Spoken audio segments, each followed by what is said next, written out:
complete documentation, and are responsible for all taxes and prizes received. All prizes are non-transferable and cannot be redeemed for cash. Winners give Sports Radio the right to publicize his or her name, likeness, or voice.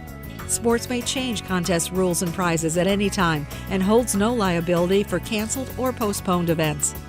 Complete info of Sports Radio contests available at WRALSportsFan.com or during normal business hours at 3100 Highwoods Boulevard in Raleigh. I'm attorney Brian Ritchie. Workers' comp can be tricky, but my law firm will be on top of all the complicated paperwork and sneaky deadlines so that all of your I's are dotted and T's are crossed. If you've been hurt on the job, I'm on top of it. Contact us at ritchielaw.com. WCMC-FM HD1 Holly Springs.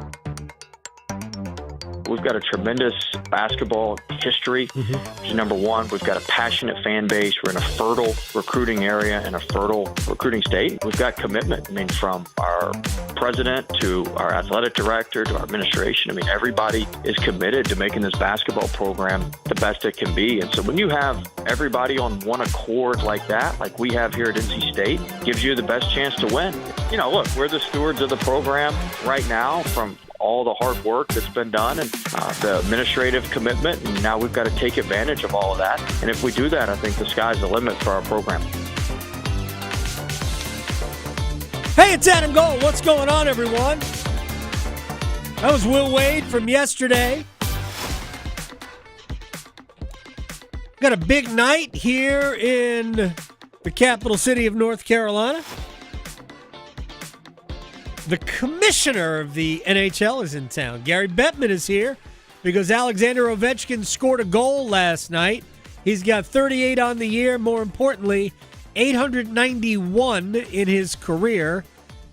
4 shy from holding the record for most career NHL goals all by himself. It will pass Wayne Gretzky. Don't know if Gretzky is in the house, but I know the commissioner is. The plan was that Gretzky and the commissioner would travel together as Ovechkin was pursuing this record. But to be honest, it's probably unlikely that Ovechkin gets 4 goals tonight. I mean, something would have to go incredibly wrong for the Carolina Hurricanes in order for Alex Ovechkin to break the record tonight. Wait a second. That's not Victoria. What? That's Graham Hill sitting in for Victoria, who's trying to avoid Chip Patterson. Good afternoon, Adam. How are you, Graham? I'm good. We've already talked once this morning. We've broken bread. I'm on Adam Gold's schedule. I know we're Ovechkin watching tonight. You're but I'm not on my schedule, bro. I am. I'm going from here to the arena. Where are we stopping to have a late lunch on the way to Lenovo Center? I'll pay. I'm going to go get my hair cut. Fair enough. Okay. I'm going to go get my hair cut before the hockey game. Yes, my day started awfully early. Look, there's a lot going on. It's a big night at the arena.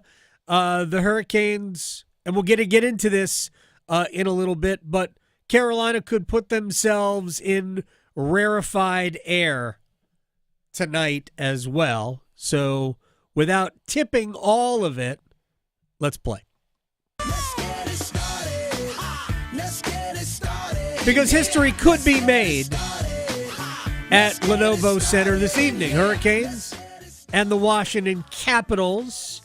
Potentially a preview of a second-round playoff series. Canes, here's where history can be made tonight. Canes could make the playoff for the 7th consecutive year. That would be a Canes record. Of course, last year they set the Canes record of 6. The year before, they set the Canes record of 5. The year before that, they set the Canes record of 4. Before this run, they had not made the playoffs in 3 consecutive seasons. This, I shouldn't say would, it will be, because their magic number is 1 to clinch a playoff spot. It will be their 7th consecutive playoff season, all under Rod Brind'Amour. And, I just don't think we should ever, ever, ever lose sight of where this franchise was and where this franchise is. Because nowadays, if the Hurricanes are just playing like 600 hockey, we're like, what's wrong? I just want people to process that. So if they're just getting 60% of the available points out of 164 points in a season, if you just get 60% of that, you are a playoff team, almost a lock for a playoff team. I think you're pushing 100 points. Hurricanes are going to end up with more than 100 points this year. Probably going to end up in the range of like 105, 106. Who knows? Who knows how they finish this season? They could finish, on a little bit of a heater, driving through the tape into the playoffs. Could end up close to 110. I mean, they have been consistently outstanding. Okay, yes. Now, the real reason people think that history could be made tonight, Alexander Ovechkin is in the house as he goes for the all-time goal-scoring mark. He's a hat trick away from tying Wayne Gretzky. He scored once last night in Boston. Didn't know that the commissioner would come down if Ovechkin needed 3 to tie, 4 to take the lead outright. But Gary Bettman will be here tonight. And I'm looking forward to seeing the NHL commissioner, who I believe is like historically good at his job. Caps have 8 games left. It's not a done deal that Ovechkin will score 4 goals in 8 games. 2 of those games are against Carolina. I don't think Carolina's going to make it easy on him. He did score in one of the 2 games this year. Didn't play in the other. So he's only played in the one game against Carolina. I believe he didn't play in the one. Was it the one here? Or I think it was the one there. He didn't play in it. And Carolina still lost the game. It was right before the first of the year. So Carolina's already played Washington twice. They split to 2 games. Hurricanes won 4-2 here, lost 3-1 up there. All right, he's got 38 goals on the season now. And again, 891 came last night in Boston. No Jordan Staal tonight.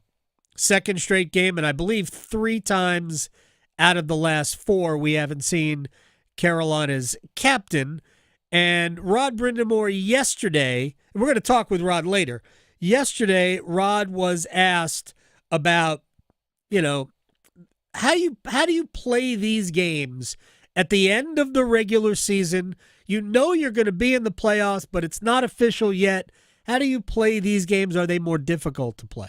It's tough. I mean, we all know, all year you've been building to, finish this race that we're in and make sure we get in, which we haven't yet. So we still got to keep pushing for that. But, with the big picture in mind, and so you still got to, I think, just focus. Finish this race off that we're in right now, and see where we can get, and then turn the page. So we're not really there yet. You don't want to be looking ahead yet. We still got a lot of work here left in this month. Yeah, here's the work.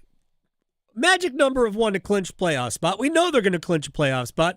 Frankly, we know they're going to be the 2nd seed in the Metro, but there's still work to be done to get to that point. So there are little steps along the way. The first step is to officially put the X next to your name in the standings, which clinched a playoff spot.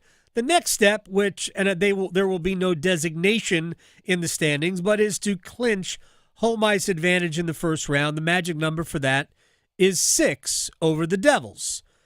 Carolina's got 9 games left. I mean, I'm pretty confident to say they're going to win 3. I don't think the Devils are going unbeaten. They probably don't even need to win 3. Frankly, Carolina could win none and still likely make it. Devils have just 6 games remaining. So there's still work to be done, but as you can tell with Jordan Staal, Rod is going to do what he can to make sure this team is the best version of itself when we get into the playoffs. So one quick thing about this before we move on. By the way, Freddie Anderson tonight in net, who has been great lately, 6-1-0, .939 save percentage in his last 7 starts, and he's won his last 6. And the game is available for those of you living locally here in Raleigh, because, of course, we're all over the state of North Carolina. It'll be aired on WRAL TV 5. So remember, we had 2 of these games right around Thanksgiving, and this is the second of we'll call it spring. This is spring. The last one was in the late winter because it was in early March. So another 2-game package for WRAL. So it's still shown on FanDuel Sportsnet if you have the app or whatever, but it will also be aired locally on WRAL TV5. So there you go. But you won't be able to tell the difference. This is still a team, people are concerned that Brent Burns needs to come out of the lineup, needs to rest. Taking a game off, just flat out not playing a game, will not matter. It will not make him more energized when we get to the playoffs. And Rod is not, if the streak matters to Burns, because he has this long consecutive games played streak, as long as it matters to Brent, and it does, and I don't begrudge that at all, Rod will manage his minutes. He will manage his ice time as we get closer to the end of the season. The truth of the matter is that none of these guys want to come out of the lineup. Aho doesn't want to come out of the lineup. But if guys are injured, I think Rod will draw them out of the lineup. But as long as Burns is healthy, they won't practice. That's where Rod will manage their energy level. So this notion that if Burns plays, he's jeopardizing the postseason, no, it's just not the way it works. I hope Burns will play a little bit better than he played against the Islanders on Sunday. By the way, for the pregame show tonight on Stormwatch, we'll talk to Dmitry Orlov, teammate of how many years of Alexander Ovechkin? Like 10? About something like that. I don't know exactly, but Ovie came in the same year as Sidney Crosby, 38 years old. It's crazy. It's crazy how good he still is at this age. By the way, plug The Athletic. There's a piece on Ovechkin in The Athletic, and I did not know this about him, but he is not exactly keeping to an athlete's diet. I'll just leave it at that. Just go read the piece. All right, we are well into mock draft season. Oh man, isn't that great? Mock draft season. Every day there's a new mock draft. Field Yates has his 2-round mock draft right now on ESPN. Our friend Ryan Wilson of CBS Sports, who comes on this program, if you ask him, he would say too often. He just put out another mock draft. He's got the same guy, the edge rusher from Marshall to the Panthers. He's got to say he loves this guy. He thinks the Panthers love him too. Anyway, it's a consensus. Every mock draft that I have seen has the Panthers drafting an edge rusher. A lot of it is Jalon Walker from Georgia, but it doesn't really matter. That is the consensus, that they will draft an edge rusher. But I also think that depending on who is available, they could be swayed to a defensive tackle or maybe even a cornerback. And here is head coach Dave Canales, who was on the Up and Adams show on FanDuel. There's some dynamic wide receivers out there. Bryce certainly will take advantage of that. I look at this and I'm like, 7 touchdowns, no interceptions over his last 3 games. Like, I wish this season didn't end when it did, Yeah. You're one of those teams where I'm like, I wish that was the start, and now you have to pick up for there. I don't know how you do that, but I do think, adding like a Tyreek Hill. How quick did you text Dan Morgan about that? Right. DK, we had the conversations, there were some interesting conversations that came up over the last couple of weeks. It's really tempting, but at the same time, we have to address, the needs on defense first. We're 32nd in the NFL on defense, and that's something where our focus has gone to, to make sure that we can, play good, balanced, complementary football. Complementary football. One of my favorite phrases. 32nd in all of sports. My complimentary football thing. If I were them, there's nothing that would make me draft an a skill position player at number 8. I could be convinced, and I don't think the Panthers will do this, but I wouldn't be against them taking an offensive tackle. That's just me. I am not in any way who's the guy that went to state? Why do I Ike Ekwonu? I am not an Ike Ekwonu guy. I love him. I don't love him at left tackle. And if one of those guys, the guy from Missouri is more of a right tackle, but if that, who is he from? Was he from Florida? The other offensive tackle? Look, I've been saying offensive line is the most important thing to any football team, to any offense. I know their offensive line looked better last year, but man, if you could improve at left tackle, I'd do it in a minute. I would do it, but they definitely need an edge rusher. All right, final thing here before we jump out of here. Let's just get to some basketball here, and we're going to continue with basketball in our next segment with Lavelle Moton, the basketball coach at NC State. So, Carolina transfer portal news. Out. Elliot Cadeau goes to Michigan. Committed to Michigan. Let's hope the Wolverines accept all the credits. That's what happened to Caleb Love. He initially committed to Michigan, and they wouldn't take all of his credits, so he ended up going to I believe that's what happened. Ended up going to Arizona. It's really a joke. Personally, I think Cadeau will be a good player at his next stop. There was just too much going on here for him. He played with a level of frustration that was not good for anybody, including him. And frankly, North Carolina needed a reset with a lot of different players. I mean, they really did. But I think Cadeau can be a very, very good player. He averaged 6 assists a game without a jump shot. That ain't easy to do in the college game. Jonathan Powell, a catch-and-shoot 6'6" wing from West Virginia. Henry Visar, who played against Duke for Arizona. Actually, both games they played this year, the one out in Arizona and the one in the NCAA tournament. He's an excellent player. 7'2", can be aggressive, maybe even a little bit chippy. I was just about to say the rims at the Dean Dome better watch out because when he gets in transition and gets space, he can throw it down. Yeah, and I just think he's a good player. And Nick Boyd, who they just embarrassed at San Diego State, he's making a visit here. Visar and Boyd, they have not committed, but they are both, I believe, taking visits to North Carolina. It would be a very good start for UNC if they could end up in the transfer portal with something like that. All right, so there's that. The other thing is Mike Krzyzewski had his Sirius XM show yesterday, and he talked about, first of all, he will be at the Final Four, but he's kind of taken a pretty low profile. But Krzyzewski talked about, as players, what makes Cooper Flagg and Con Knippel an element of their game that is so important.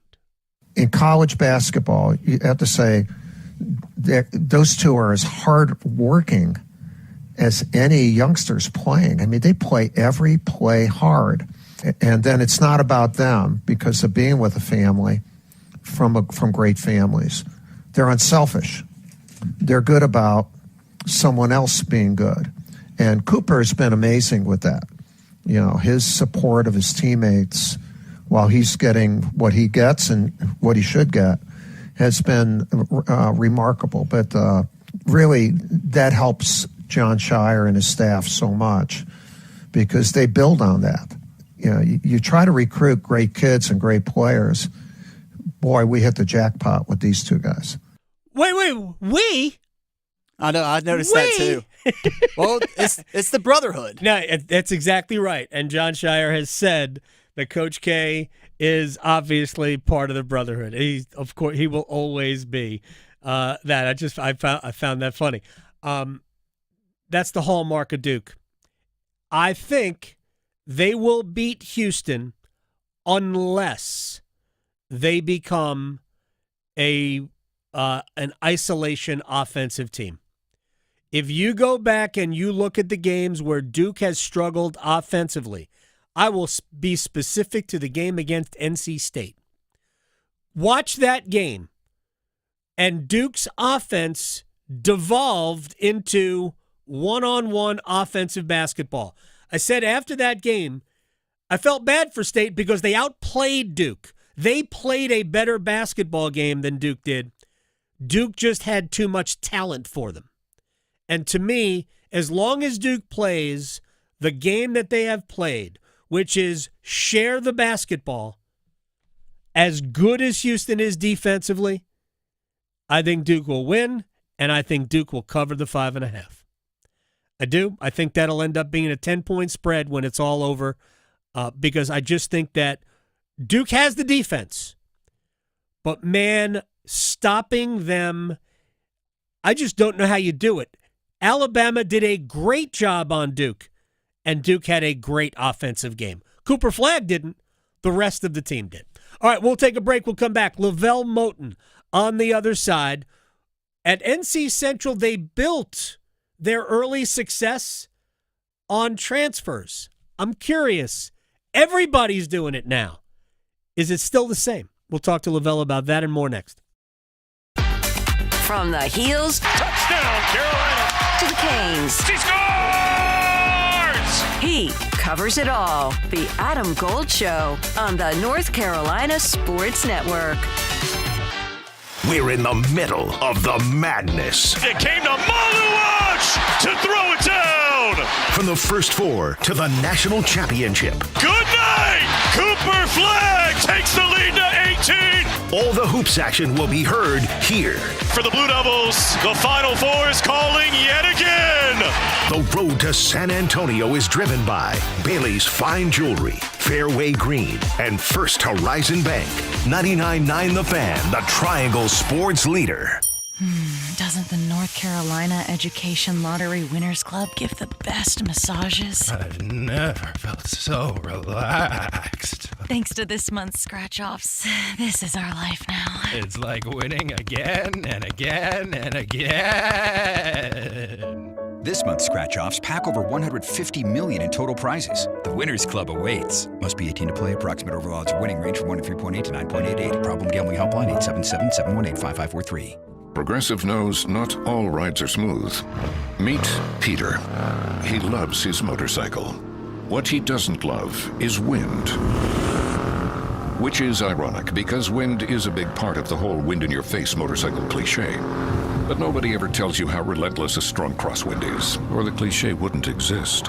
Not every ride is smooth, but Progressive has your back. Get a quote to see if you can save with America's #1 motorcycle insurer. Progressive Casualty Insurance Company and Affiliates, not available in D.C. What could you do with an extra $75,000 right now, or even a couple $100,000? If you own a home, you can get that money in less than a week with Loan Pronto. Hey, it's Dennis Cox. Loan Pronto is the leader in quickly converting your home equity into cold, hard cash. You can pay off all your credit cards or start that home remodel. Loan Pronto has several easy options to let you access the cash from your home. There's virtually no paperwork, no cumbersome process, no junk fees, and often no appraisal. Listen, the average homeowner now has over $300,000 in equity. That's your money. Use it. One client got $150,000 out and paid off all their credit cards, 2 car loans, and a personal loan, cutting their monthly expenses by $1,500. You can get approved in as little as 1 day. So act now with no hard credit pull up front. LoanPronto.com, 919-381-1760. Get the money you need for anything. 919-381-1760, LoanPronto.com. Equal housing lender, NMLS 1661781, subject to lender approval, NMLSconsumeraccess.org. Bring spring to your door with Target Circle 360. Get all you need for Easter hosting, spring get-togethers, and more with unlimited same-day delivery through Target Circle 360. From Easter basket goodies to fresh florals, getting everything the same day is easy. Open the Target app and bring the magic of the season to your door with unlimited same-day delivery through Target Circle 360. Visit target.com/circle or the Target app for more details. Subscription required. Same-day delivery is subject to terms. Applies to orders over $35. This is a story of the one. As a maintenance specialist for university housing, he knows college students can major in wear and tear. Plus, housing so many students doesn't leave a lot of room to house all the supplies he needs. That's where Grainger comes in. With over 1 million industrial-grade products and fast, dependable delivery, Grainger carries the quality products he needs so he doesn't have to. From a new door hinge to a whole new faucet. Call, click Grainger.com, or just stop by. Grainger, for the ones who get it done. Hey, what do you say? John Forsland here from my friends at Buffalo Brothers. It's hockey season, baby. I live and work on both coasts, and here's the deal. There's nothing like Buffalo Brothers. The best wings on the planet and a great place to watch all the big games. Visit all 5 Triangle locations for great specials, including half-price pizzas Monday through Friday, 4:30 to 6, and $6 Jamesons on Sunday. Dine in, carry out. BuffBrothers.com. Aw, man, now I want wings. Gold. Gold. Some of the best trades ever made are the ones you don't make. Again, I'm sure that there are tons of stories like that. Kind of like a relationship. Sometimes the best ones are the ones that you didn't go out with, like that person that you tried to, and then you see them 10 years later and you're like, ooh, dodged a bullet. So you sound like you've been there. Maybe. Yeah. The Adam Gold Show.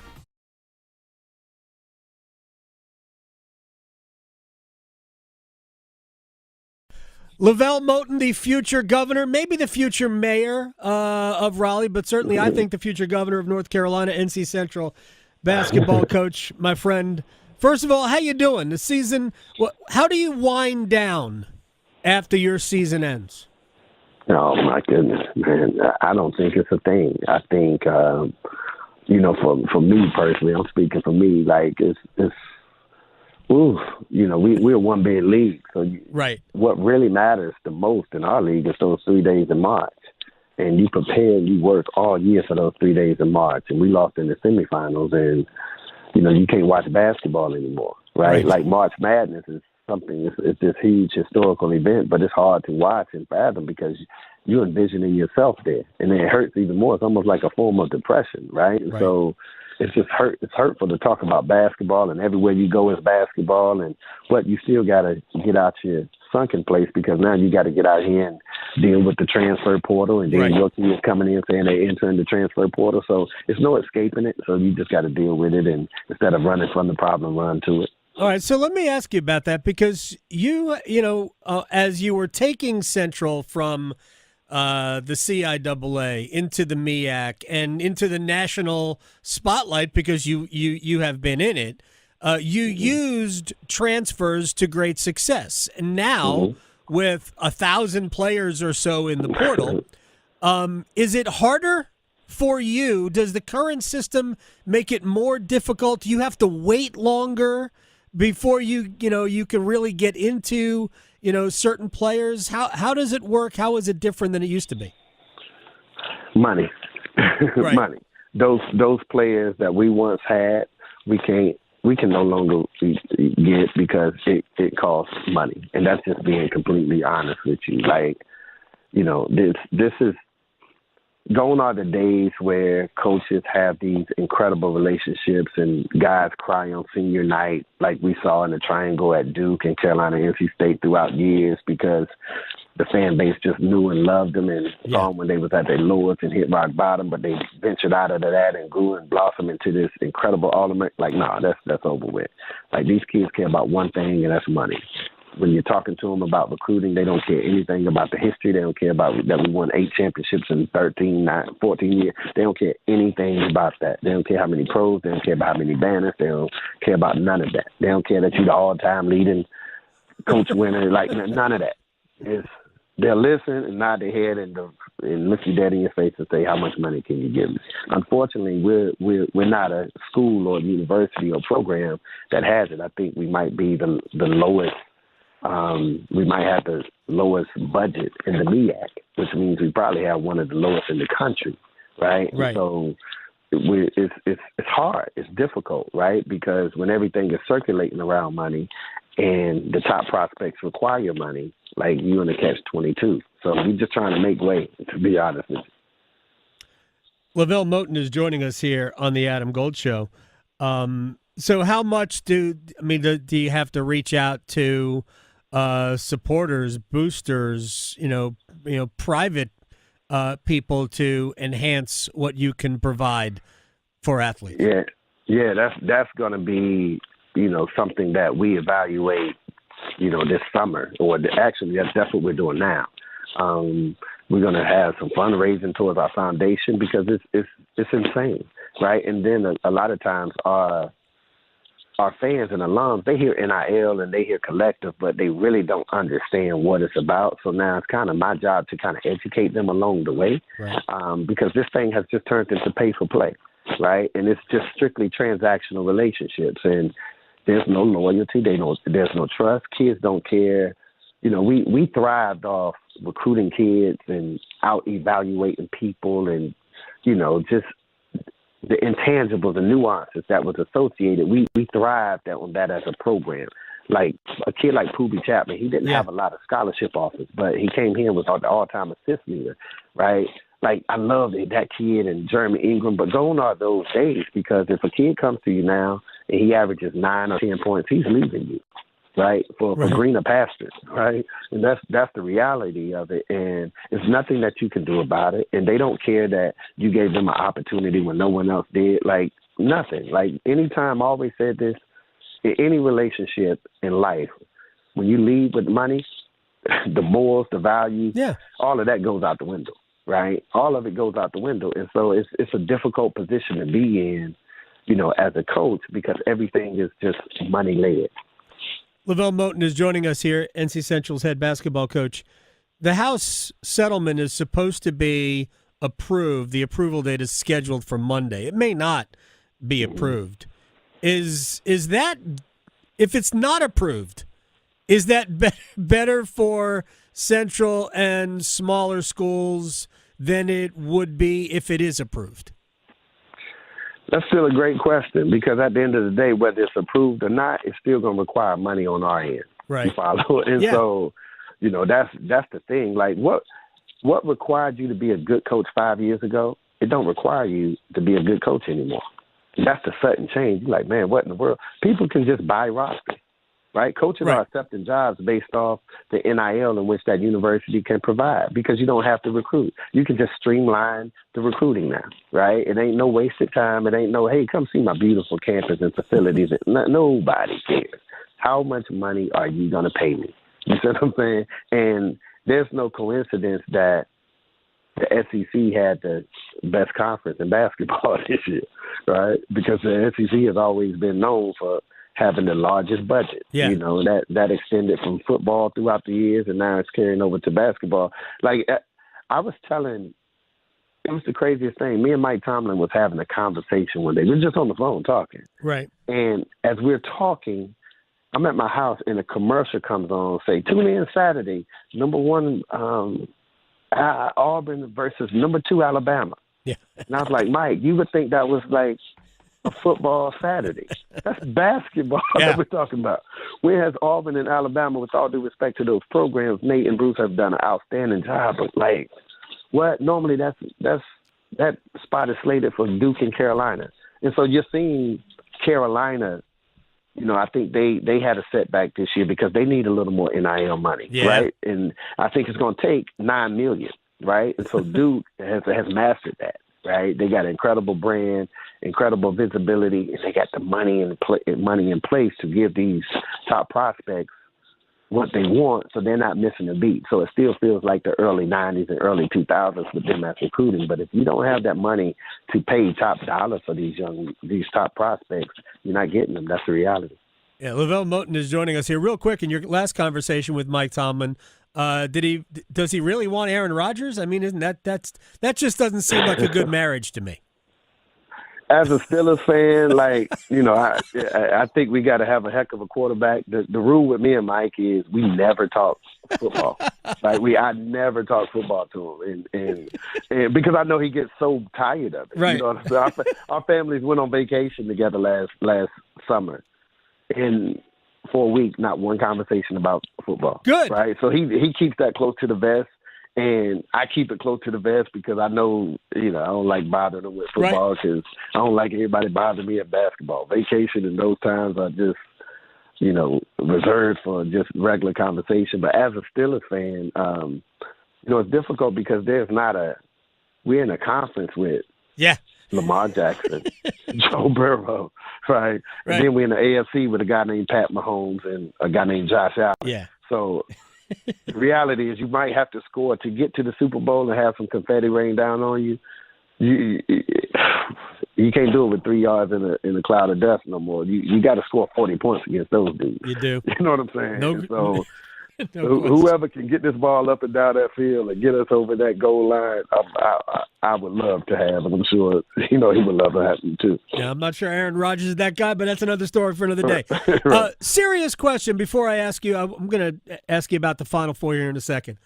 Because St. Francis of Pennsylvania, who just lost in the first four on one of the crazy end-of-game plays, they announced that they were reclassifying from Division I to Division III. And I actually ended up talking to a coach who's going to be a soccer coach who's going to be in their conference, when they do reclassify. And I'm just curious, do you think that is not an outlier, that there will be a lot of schools who will reclassify down to a lower division, whether it's 2 or 3, as a result of the way of the college sports landscape with all of the money that is necessary? Do you think this will be like the first of many to do this? Yeah, to be honest with you, I think it's, something that they got to consider. The other thing, like St. Francis was one of the smallest schools in all of Division I. So I think they had less than 2,000 students. Yeah. Right. So it's hard for them to, keep some kind of cash flow coming through, right? Because, your students dictate essentially your monetary value, right? I think the way to solve all of this, and I'm not the smartest guy in the room. It's just, I do understand this. The NCAA is a nonprofit organization, but they're probably the richest nonprofit organization I've ever seen in my life, right? I think they made $8-9 billion with a B last year, right? And so I just think this thing is spiraling out of control, right? Because I don't know if you get this toothpaste back in this tube, right? So I think the only way to rectify this, so one of the ways that we could possibly rectify this is that go to a revenue share amongst all 350 programs, right? And so now the next question is, how do we do that? I just think people don't want to do it because they don't want to do it. If this country can put a man on the moon, then we can figure out how to do a revenue share of $9 billion. So my recommendation would be to take $2 billion out of that $9 billion, which still leaves the which still leaves the NCAA with $7 billion, according to my math. Right. Take that $2 billion and have a revenue share amongst the 350 programs. So the Power Fours and Power Fives, look, we understand that's who the blue bloods, that's who moved the needle forward. That's who the television contracts are umbrellaed around, et cetera, et cetera. Give them 65% of that revenue share. Give the upper mid-majors 20% of that revenue share, right? And then give the low majors 15% of that revenue share. So now everyone has a revenue share, but the onus is not on the lower schools, the smaller schools, the mid-majors, and all of those schools that can't compete. And everyone has a fair hand in the share, right? And so it's all fair. So now if a kid is at North Carolina Central and he's averaging 14 points, then we have something to offer him to stay. But right now, if he comes here and averages 14 points, we don't have anything to offer him to compete with Charlotte, who may offer him $200,000 to come play for them next year. How do you tell a kid from a single-parent background to not go accept $200,000, right, and to play 1 year of basketball? Right, so we're putting the money first and all of those things. But I just think if you had a basic revenue share component, we all could eat, and we all could have a fair hand in this responsibility. And I just think that's the best way to work it out right now. Lavelle Moton is joining us. Before I have to say goodbye, I know you took a little time off from watching basketball, but I'm sure you've seen Duke. Thoughts on Flag, Knipple, Proctor? I mean, when you watch that basketball team, oh my goodness! What? I mean, to me, I watch Cooper Flag and I see a pro. Man, that's not in earth-shattering news. They are so good. They're so varied. That's what I think makes them so special. I think you hit the nail on the head. They're dangerous, right? And they're I don't even know if dangerous is the word anymore, because dangerous is like this could possibly happen. They've showed you time and time. You're talking about a team that won the ACC tournament without Cooper Flagg. Right. Right? So they ain't need him to win the ACC tournament. That's how good everyone else is, right? They got McDonald's All-American sitting over here who's more than capable of coming in and having 10 points in 10 minutes, right? But I think out of the 4 teams remaining, they're the most balanced on both sides of the floor, right? I love Houston. I love Kevin Sampson, Coach Sampson. He's an incredible friend of mine. And I know he'll pull something out of his hat.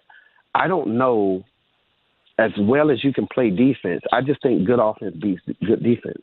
And so I think Duke can outscore them, but still have the ability to come down and defend them, because what's underrated about Duke is their defense. Yep. Right? We talk about Cooper Flagg, but, man, like, their point guard, and they're so long on the perimeter. This may be the tallest team in Duke history, that they switch everything. Yeah. Right? And so when a team switch everything, it's only 2 ways to score. Either you got to drive the switch or post the switch. I was watching them play Baylor, and it was a 2-point game. And a good friend of mine, Ninth Wonder, he's a Duke fan. He was concerned. I said, man, you ain't got to be concerned, because every basket that Baylor makes is a difficult basket. You're like, whoa, he made that shot? And those things aren't going to fly. You saw remember the Carolina game at Carolina? Yeah. Where I think it was like a 2-point game. R.J. Davis was on fire. Carolina was making every shot they could possibly make, and they was only up 3. I was like, I don't know if they can make those same shots in the second half, right? And so I think Duke eventually ended up winning by 13-15. That's how good their defense is. And they're the best in the country at manufacturing points and converting their stops into fast break opportunities. So whoever got to play them, I feel sorry. I think they're the best team in the country by far. But can they be defeated? Yeah, but it's going to take an A+ value effort from whoever that does. Yeah, I mean, I think Duke could beat Houston 45-30.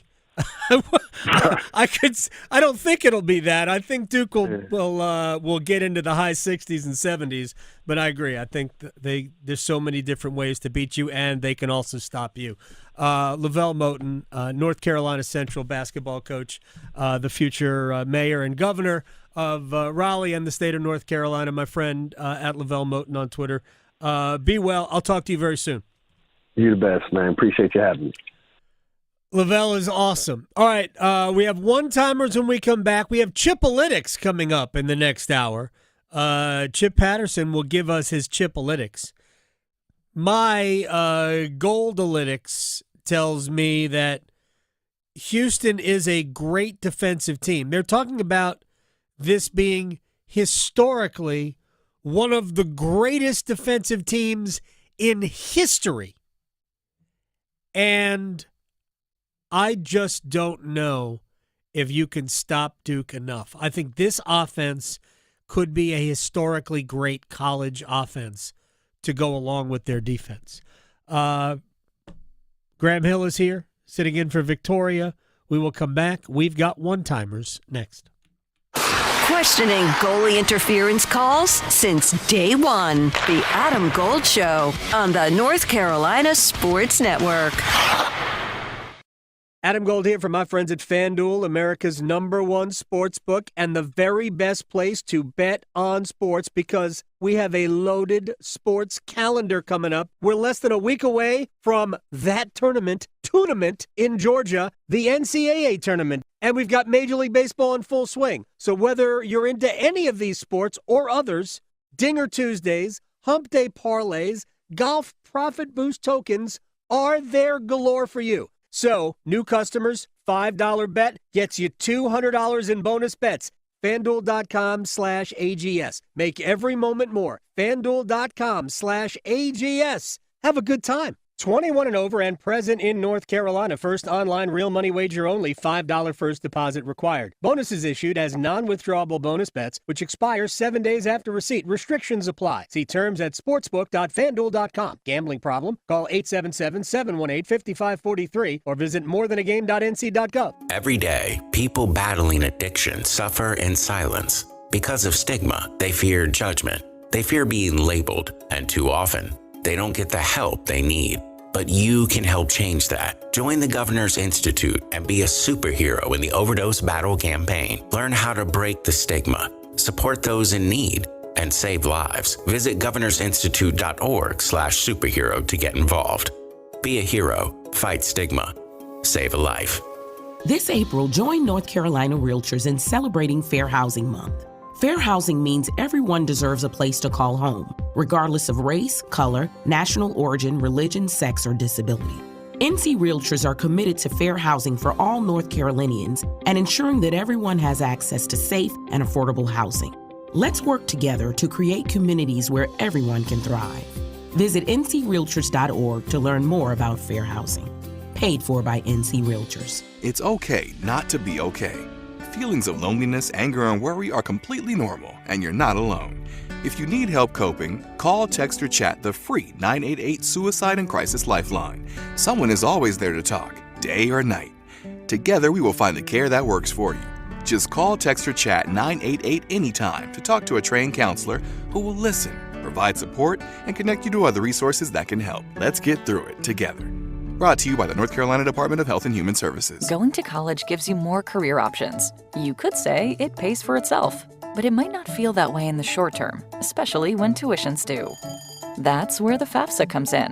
The FAFSA is the free application for federal student aid. It's your gateway to money for college. Whether you're seeking scholarships, grants, work-study programs, or loans, it all starts with the FAFSA. So how about it? Make a plan for college and find everything you need for the FAFSA at cfnc.org.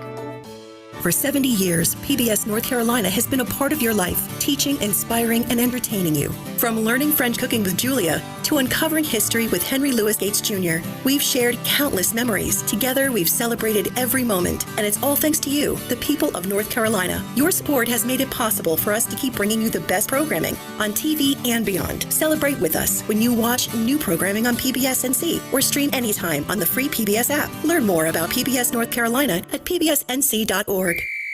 The Body Armor State Games are coming to Greensboro this June. Registration is open to athletes of all ages and skill levels in 20 different sports. The Body Armor State Games feature 11,000 athletes and 600 teams. Don't miss out on North Carolina's largest sports festival of the year. Visit bodyarmorstategames.org today. That's bodyarmorstategames.org. The Body Armor State Games are proud to partner with Truist, Lowe's Foods, and Blue Cross and Blue Shield of North Carolina.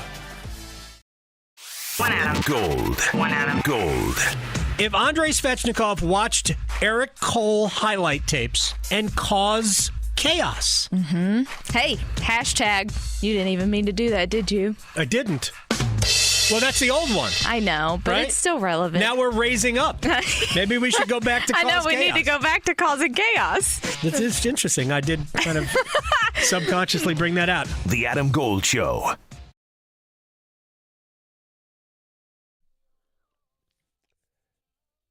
It's the Adam Gold Show. I'm Adam Gold. Graham Hill's on the ones and twos today. Victoria will be back tomorrow. Next hour, Chip Patterson, as always, on a Wednesday. Rod Brind'Amour joins us later on today. Canes and the Capitals tonight. Alexander Ovechkin in the pursuit of the all-time goal-scoring record. He's not going to get it today, I hope. If he gets it today, it's not a good night for Carolina because it would be 4 goals to get the record on his own. He can tie it with a hat trick, but that isn't going to happen either. All right, I'll set up in the Ovechkin spot in the left face-off circle for one-timers. Does that make me Tom Wilson? Well, Wilson wouldn't be the guy feeding the puck. That's true. It would be Jacob Chychrun maybe on the blue line.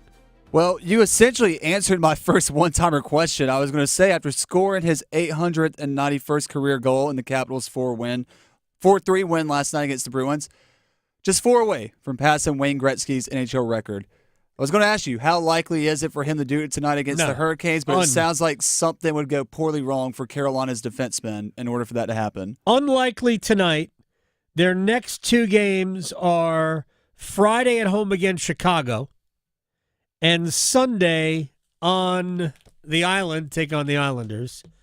And I'm not sure he's going to get it then, but it does stand a chance that it will be against Carolina, but next week in Washington. Oh, that'd be even better. Canes are in Washington latter part of the week. Canes have 4 straight games on the road after tonight. They are, Friday and Saturday on the road. Yep. And then I think it's Tuesday, Thursday, something like that. I think Thursday is in Washington. I could be wrong about the days. Everything runs together today. But yeah, I think that's a likelihood of Ovechkin getting the record. But let's be honest. Capitals have 8 games left, and there's no guarantee he's going to get it. Just isn't. There isn't a guarantee. You know what he is the all-time NHL leader in already? What's that? Empty net goals. 65? 65 empty net goals? Andrei Svechnikov's already got 25. Sebastian Aho in 2 more years, by the way. Aho has 29. There you go. And yes, look at the remainder of the schedule. Detroit on Friday, Boston on Saturday, Buffalo Tuesday, and then next Thursday in Washington. That's more likely that would be the day it happens if it doesn't happen before. Well, just stay on the vibe of this game for our next question. Does this feel like a dress rehearsal game for the Carolina Hurricanes in terms of what we might get out of them in the Stanley Cup playoffs? No, I push back on all of those playoff feel type games because I don't think you can replicate playoffs. I don't think there's, first of all, there have been so many tests. So the last time Carolina played Tampa, that was a test. The last time they played Florida, that was a test. Dallas, these are all tests, and Carolina has passed most of them very well. So I don't buy into this is a litmus test or anything like that for the playoffs because it ain't a playoff game. And Carolina is without Jordan Staal tonight. Had it been a playoff game, they wouldn't be without Jordan Staal tonight. He would be playing through whatever is bugging him because he's already played a game being bugged. Whatever on the weekend he played once, and he has missed, I believe, after tonight, 3 of the last 4. Yeah, anytime the captain Jordan Staal is not in the lineup, obviously some big shoes to fill. But hopefully the Hurricanes will pass tonight's test with flying colors. Last one here. On the previous Canes Corner podcast, which you can listen to after every Hurricanes game live on the Fans YouTube channel, following the Hurricanes' 6-4 win against the Islanders, you discussed how Andrei Svechnikov has not been the player the Hurricanes have wanted him to be. I just wanted you to elaborate on that a little bit more in terms of what have you thought about Svechnikov's performance this season? More to give would be if I was coming up with 3 words to describe Andrei Svechnikov's 24-25 season, it would be more to give. There's been some back and forth about, Andrei this, Andrei that. And somebody said, well, Andrei's, he's been in and out of the lineup hurt. He has missed some games this year due to injury. But it's not like he's been out for 2 months. He's missed like 11 games or something like that. It hasn't been that many. And I will say this. If there's a notion that Andrei hasn't been given an opportunity to play with good players, if you really believe that, I'm not sure we can have an honest conversation about it because Andrei has always played with top players. Like the closest thing you can get to Andrei not playing with top players, really, is when he plays with Jordan Staal and Jordan Martinook, and all they do is create scoring opportunities. So you can stow away the Andrei hasn't been given a chance. Andrei has been given 7 years worth of chances. This is the year where he has probably been, for me, the most disappointing. It's not that he's not good. He is a good player. But there is so much more room for him to become, like, he don't even have to be great, but he should be better.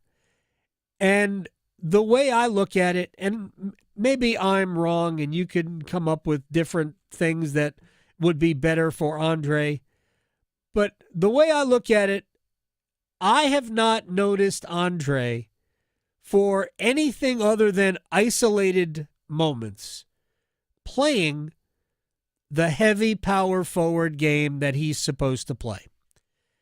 When he plays like that, I think he's an effective player, and he'll easily get his points. He'll get his goals. He'll get on the score sheet. He's probably roughly a 65 to 75 point player given an 82 game season. But I don't think he's played that way consistently this year. And if he doesn't play that way, he's not a great player. He's not anything close to it. And I thought for the first time in a long time, I thought you saw Andrei demoted on Sunday. Andrei had an opportunity to play up in the lineup. And by the end of the game, I thought he was playing down in the lineup. And you don't ever see that with Svechnikov, ever. Be interesting to see what happens tonight. He is playing with Roslovic and Taylor Hall. See how long that stays together. But really, this is on Andrei. It's on Andrei to play the right way. I don't even care about the penalties. I don't. Impact the game, sir. Talking sports, dropping truth. The Adam Gold Show on the North Carolina Sports Network. Hey, it's Adam Gold from my friends at FanDuel, America's #1 sports book and the greatest invention since the Allen wrench. That stuff is amazing.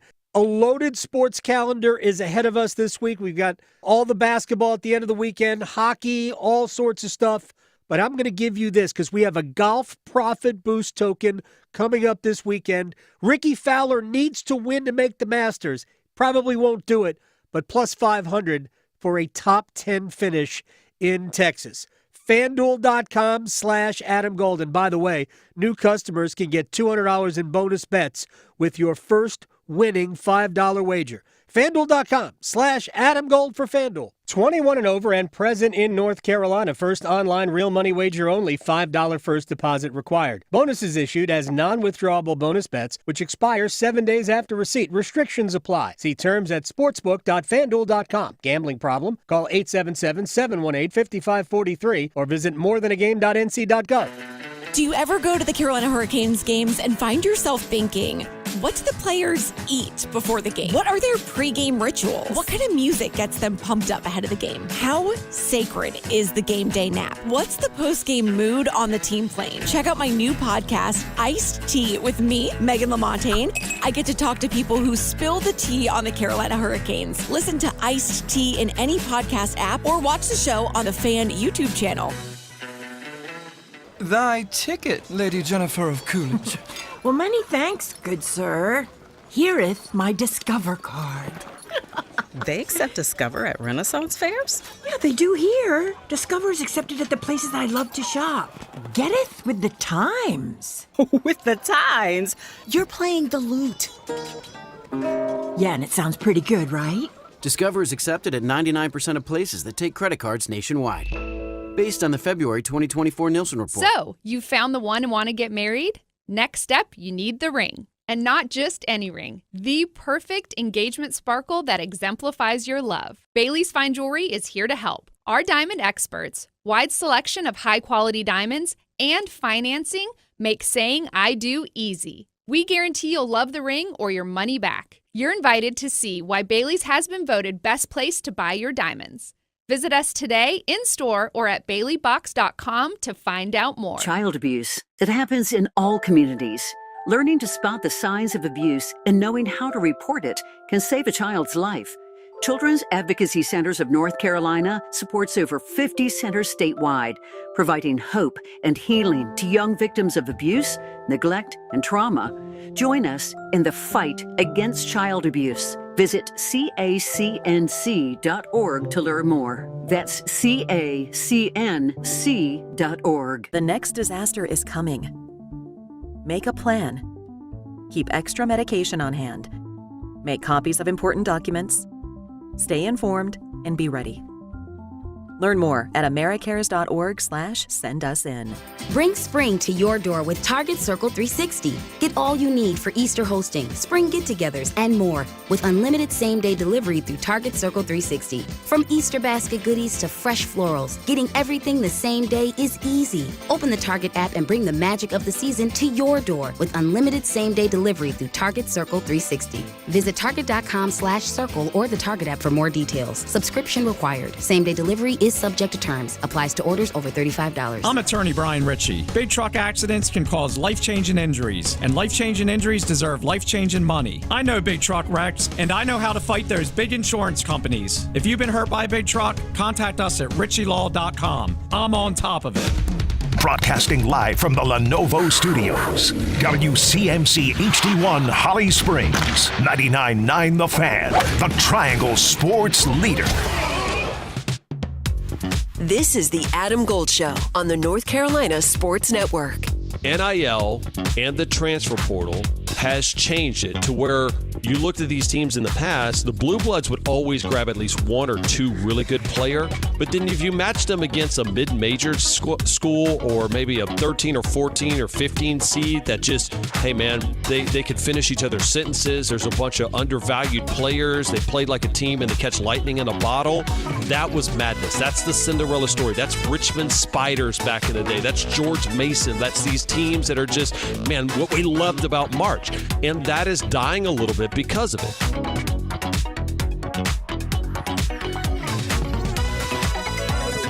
It's the Adam Gold Show. I am Adam Gold. Oh, the good old days. We long for the good old days. Graham Hill sitting in for Victoria today. Chip Patterson and the Chipolytics coming up in just a few minutes. Canes tonight. We'll get into that a little bit. Dave Canales, Panthers head coach, was on the Up and Adams. I guess it's a show/podcast. It's a podcast that they put on FanDuel. Yes.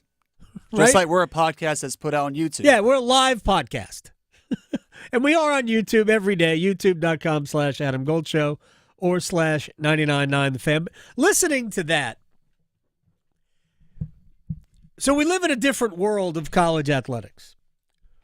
By the way, who was that?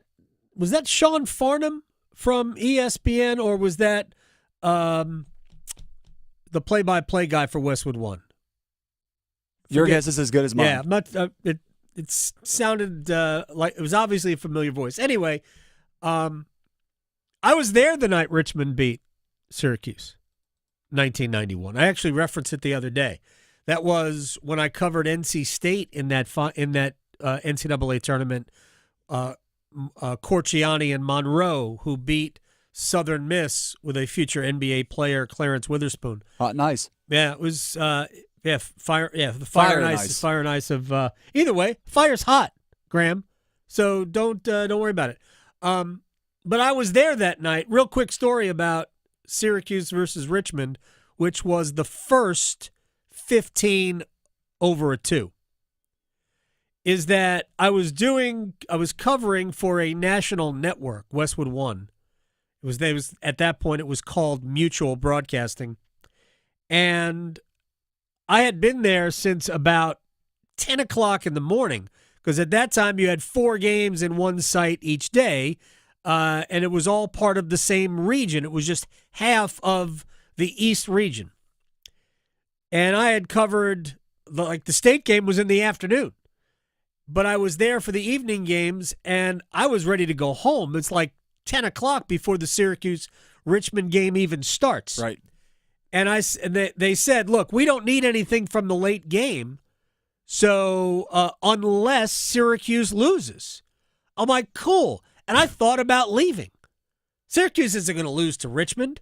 Stuck around, whatever, all the popcorn you can eat. And, yeah, we get into the second half, and I'm like, they're going to keep me here, aren't they? Yeah. My day, I got to the arena at 10. I didn't leave the arena till 3. That game ended about 12:40 that night. And then everything that you have to do after the game. Regardless, we long for the old days. To a point, we do. And this is the whole argument over the Cinderella and what makes the NCAA tournament great. And I will debate all day long that what makes the NCAA tournament great is the possibility that we could see some great first-round upsets, and then, for the most part, we're all done with it. Because when we get to the second week of the tournament, it's not as much fun to, look, I didn't hate St. Peter's. St. Peter's actually ended up playing, was it Carolina, right? In the Elite Eight. Great for Carolina. They were always going to win that game. Davidson played Kansas in their Elite Eight back in 2008, was it? Right? So, look, Kansas went on to win that national championship. I think it was 2008. They were always going to win that game. I guess theoretically you could lose, but ultimately they were going to win.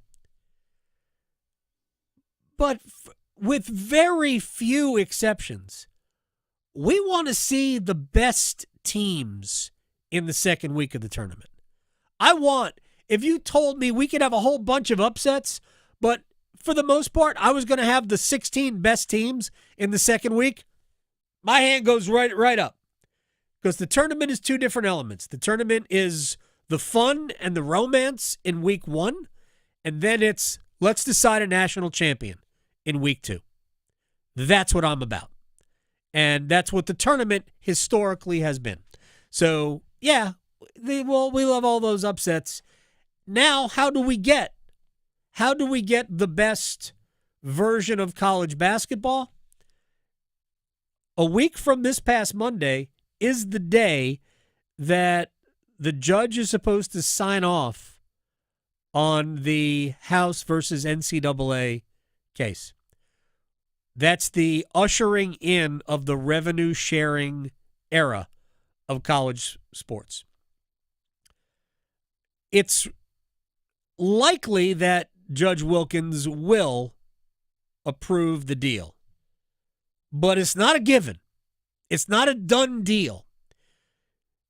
The judge could still say, nah. I don't think that will happen, but it could happen.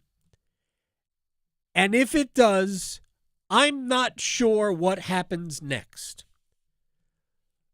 But I do think that the revenue sharing era isn't good for all schools.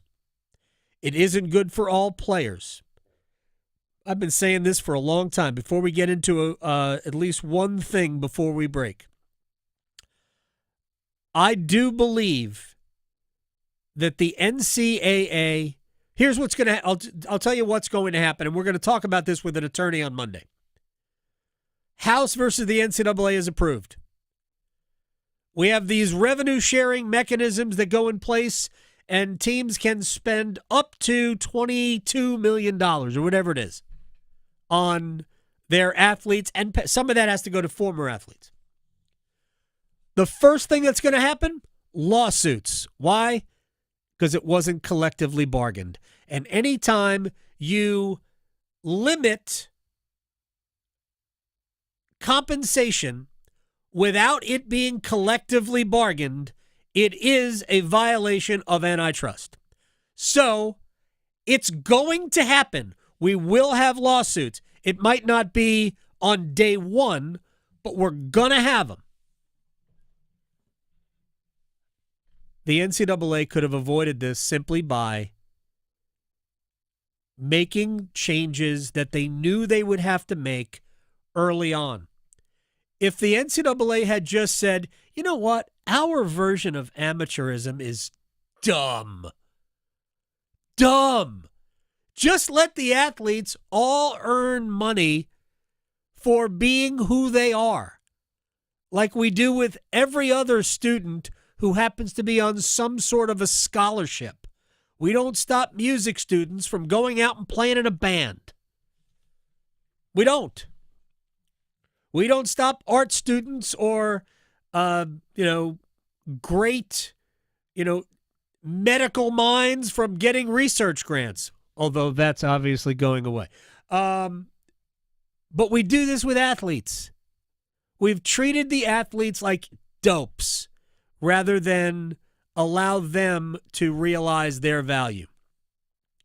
If the NCAA had been smarter earlier and recognized the future, maybe none of this happens. Maybe everybody goes, hey, look, we're all allowed to partake in this. But now, after, 60 years of operating a certain way, they're going to end up being screwed. This will not end until we have collective bargaining. Promise. The billable hours will not end until we have collective bargaining. Okay. We have no time for anything else because Chip Patterson is coming up on the other side. Maybe we'll talk to this about Chip. We are, 5 days away from the 7th? Today's the 2nd? Yes. April 7th is Monday. We'll bring this up. We'll also talk Chipalytics with the Final Four coming. We'll also talk about certain schools that have reclassified. Have they gotten into that on the Cover 3 podcast? Chip Patterson joins us next. Talking sports so you don't have to pretend to know stuff. The Adam Gold Show on the North Carolina Sports Network. Listen every afternoon for The Drive with Tim Donnelly. NC State basketball got their guy, Will Wade. He was number 1A on their wish list. He's coming off a win with McNeese State in the NCAA tournament, and all of that is nice, the sizzle, the buzz, it's great. But so much of it is still going to come down to the same thing.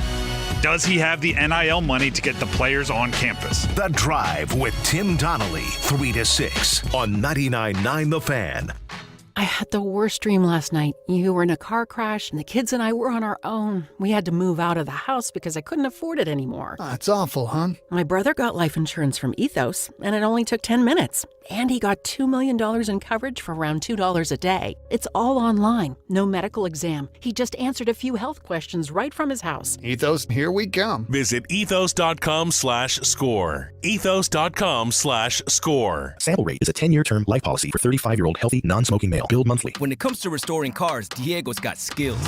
And with Total Wireless in his corner, the whole world sees them. With the dual camera system on his new iPhone 13, he can take amazing car photos and post them on the fly with super fast 5G, and even turn this part-time hobby into a full-time gig. His claim to fame? Claiming iPhone 13 with 5G on us. Get iPhone 13 with 5G on us when you switch to the Total 5G Plus Unlimited 3-month plan. Total Wireless, in your corner.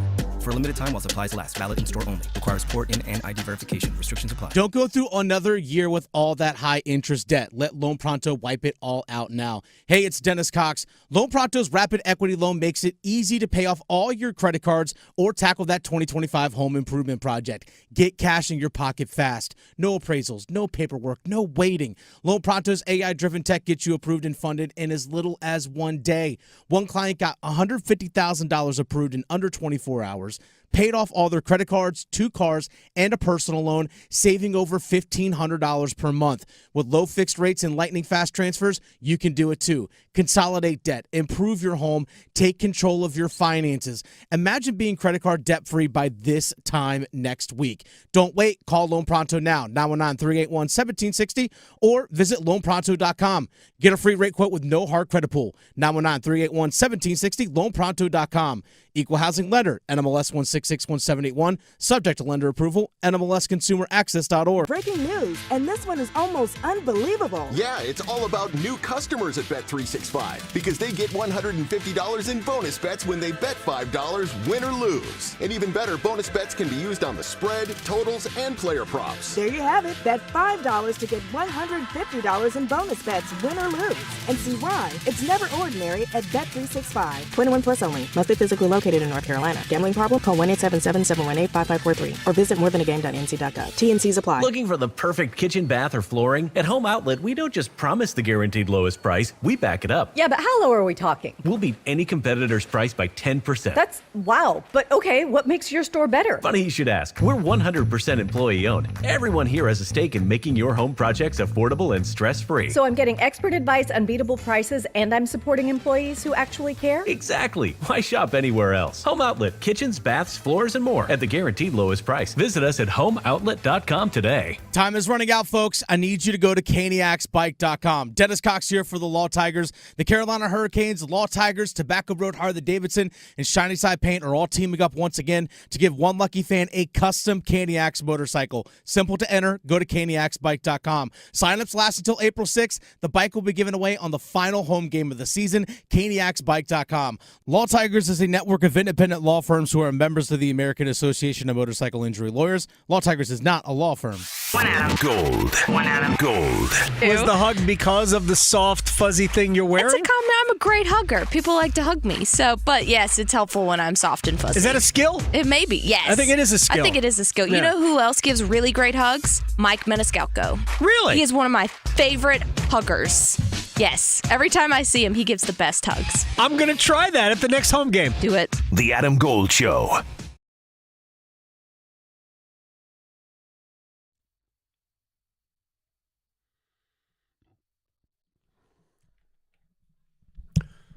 It's the Adam Gold Show. I'm Adam Gold. We are available on YouTube. YouTube.com/Adam Gold Show /999 The Fan. Either way. Every Wednesday, we get a little bit smarter. Sometimes I get put in my place, and I don't mind it. Chip Patterson, moderator, Cover 3 podcast, joins us on the Adam Gold Show. We can go any number of ways. We are going to talk Chipolytics. We should start with Chipolytics, don't you think?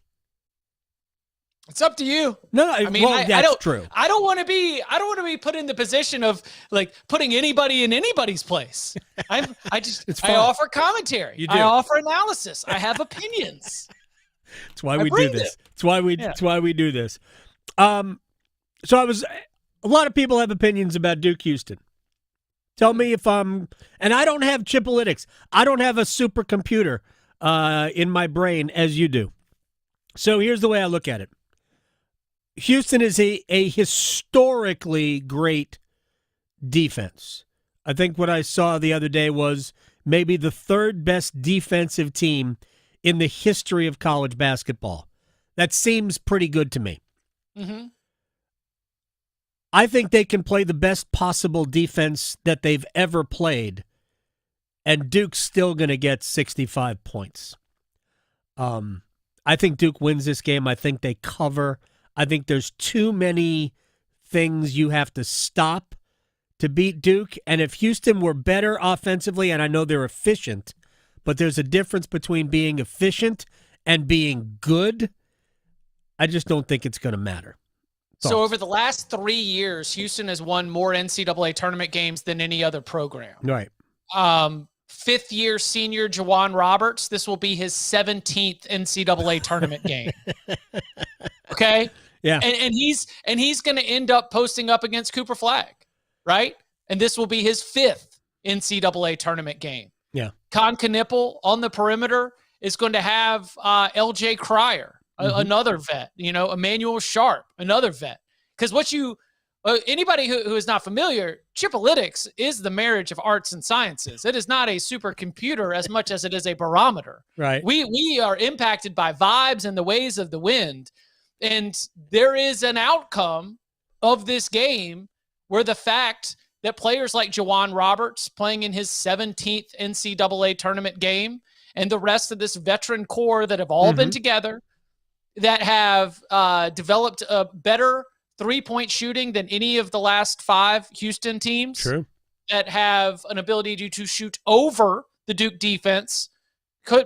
Maybe that does end up playing a big role. Kelvin Sampson, who has been, leading this program for so long. I am so impressed with what Houston has done in the Big 12. Supposedly one of the best conferences in all of college basketball. They've won it 2 years in a row by multiple games. Yeah. They should have had 2 teams in this Final Four. Like Texas Tech should have beaten Florida. Well, I just even think what they did in the college. Forget about how many teams you've got how many teams you've got in the Final Four. I just think that Houston separating itself from a very good conference, the way it has over the last 2 seasons is remarkable. Do you know how many regulation losses Houston has this season? What is this, hockey? Houston will be an expansion franchise in the NHL in the coming years. 2. Houston has 1 regulation loss. It was to Auburn in November. Wow. Haven't lost in 40 minutes ever since then, playing against a schedule that includes Kansas and Arizona and Texas Tech and many, many more of the teams that were in this NCAA tournament and some of them who advanced to the Sweet 16. To your point, I find a couple of places where it's going to be very difficult for Houston against Duke. Number 1, I'm going to give you a couple of numbers. Sure. 6'8", 6'6", 6'6", 6'7". Those are the heights of Houston's front court. Right. They do a remarkable job. The amount of block shots that they get, the amount of offensive and defensive rebounds that they get while having those heights on the sheet is remarkable. But when you compare that to what's going to happen with Kaman Malawach at the rim, I think that is the kind of thing that makes a huge difference.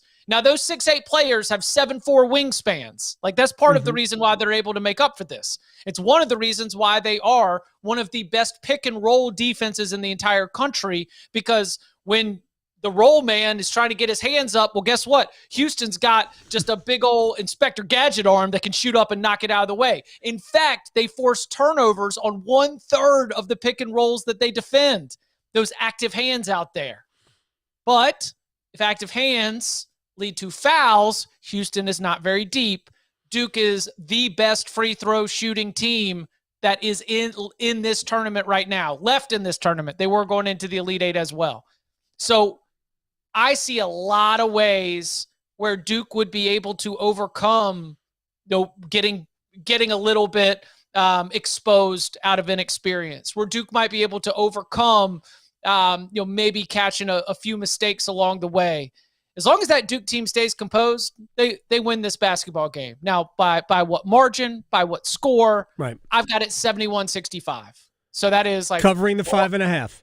That is covering the 5.5 by a hook. But that is what I had to write on late Sunday night. I had to submit game scores, and that was the one I had. So I've got it pretty close, but I would not be surprised by almost any result. Here's what Chip Patterson joining us here as he does every Wednesday. I think if you're Houston, to me, the place where you will impact the game the most, at least offensively, is on the glass. They are a great offensive rebounding team.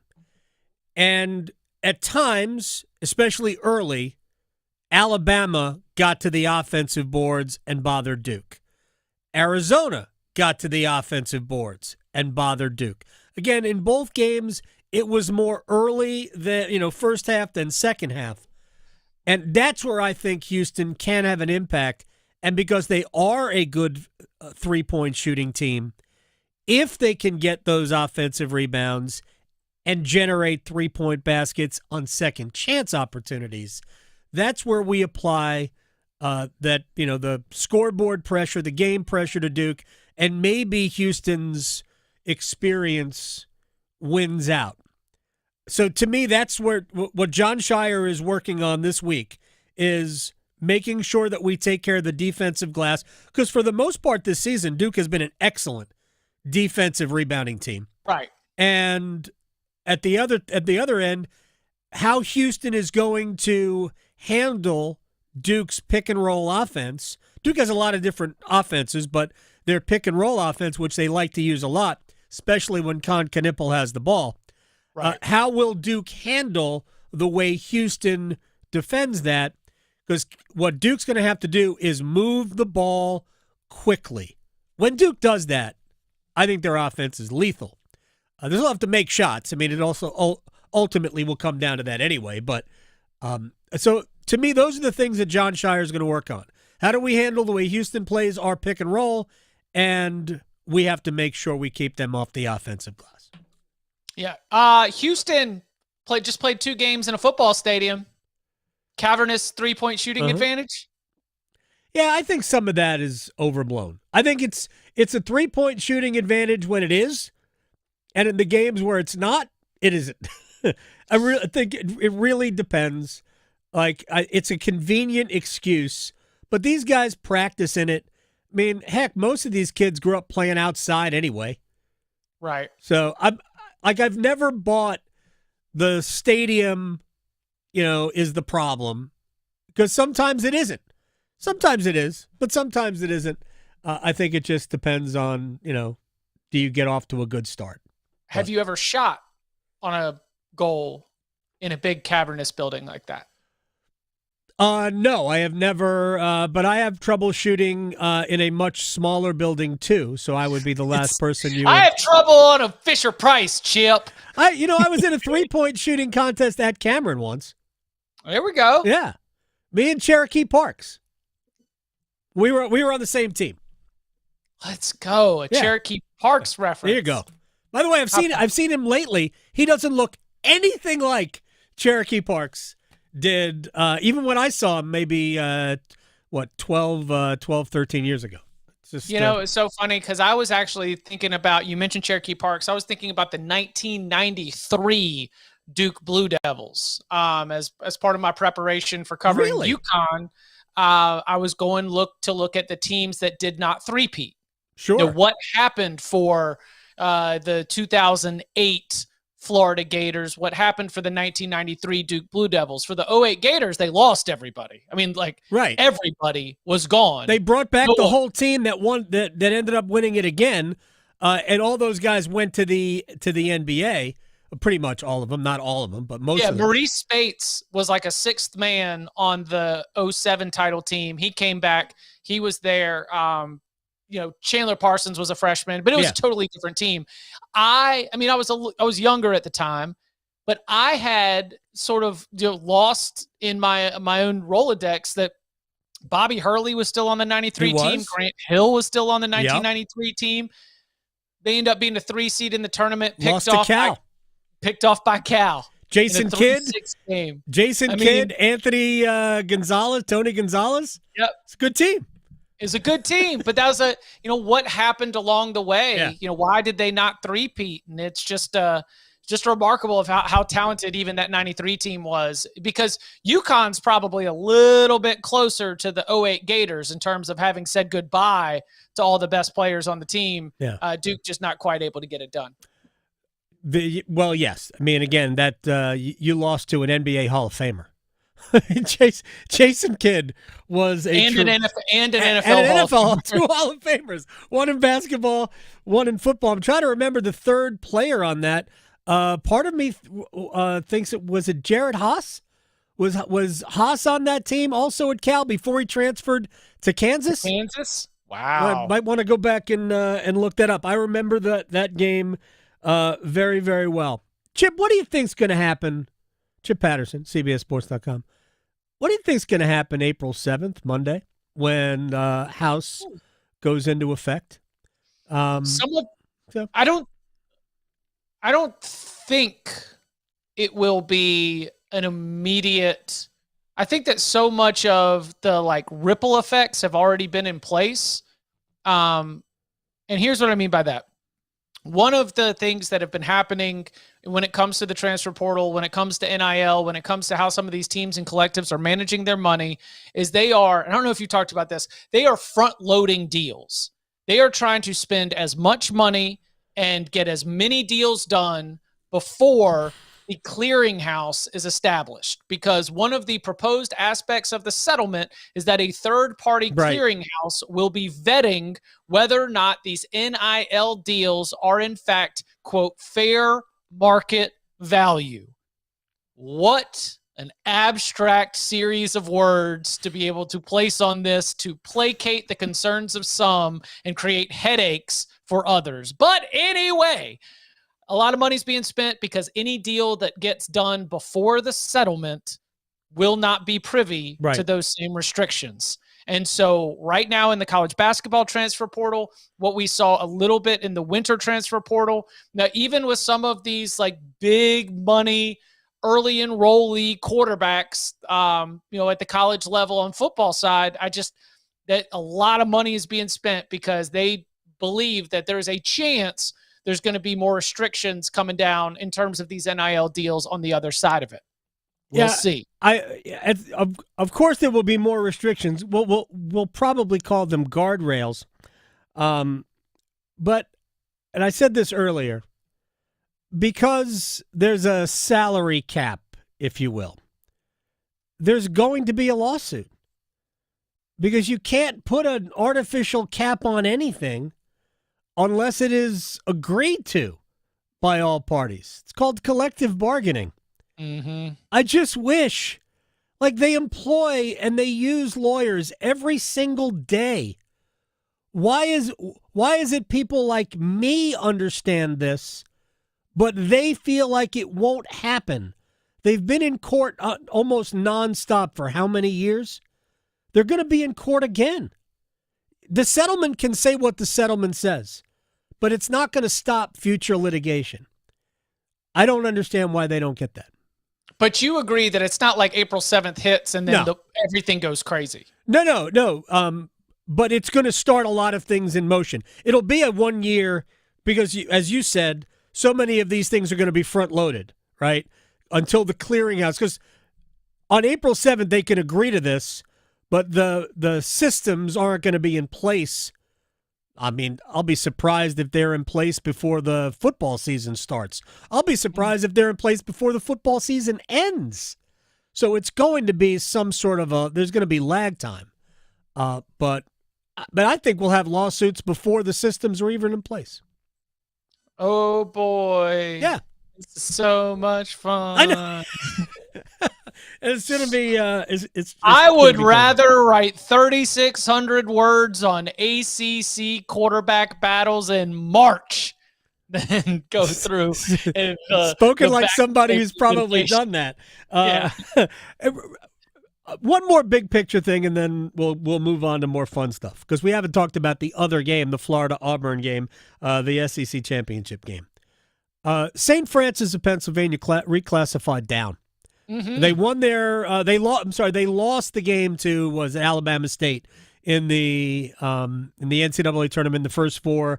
One of those, half full court heaves, catch, great game, great finish, and then a wild play at the end.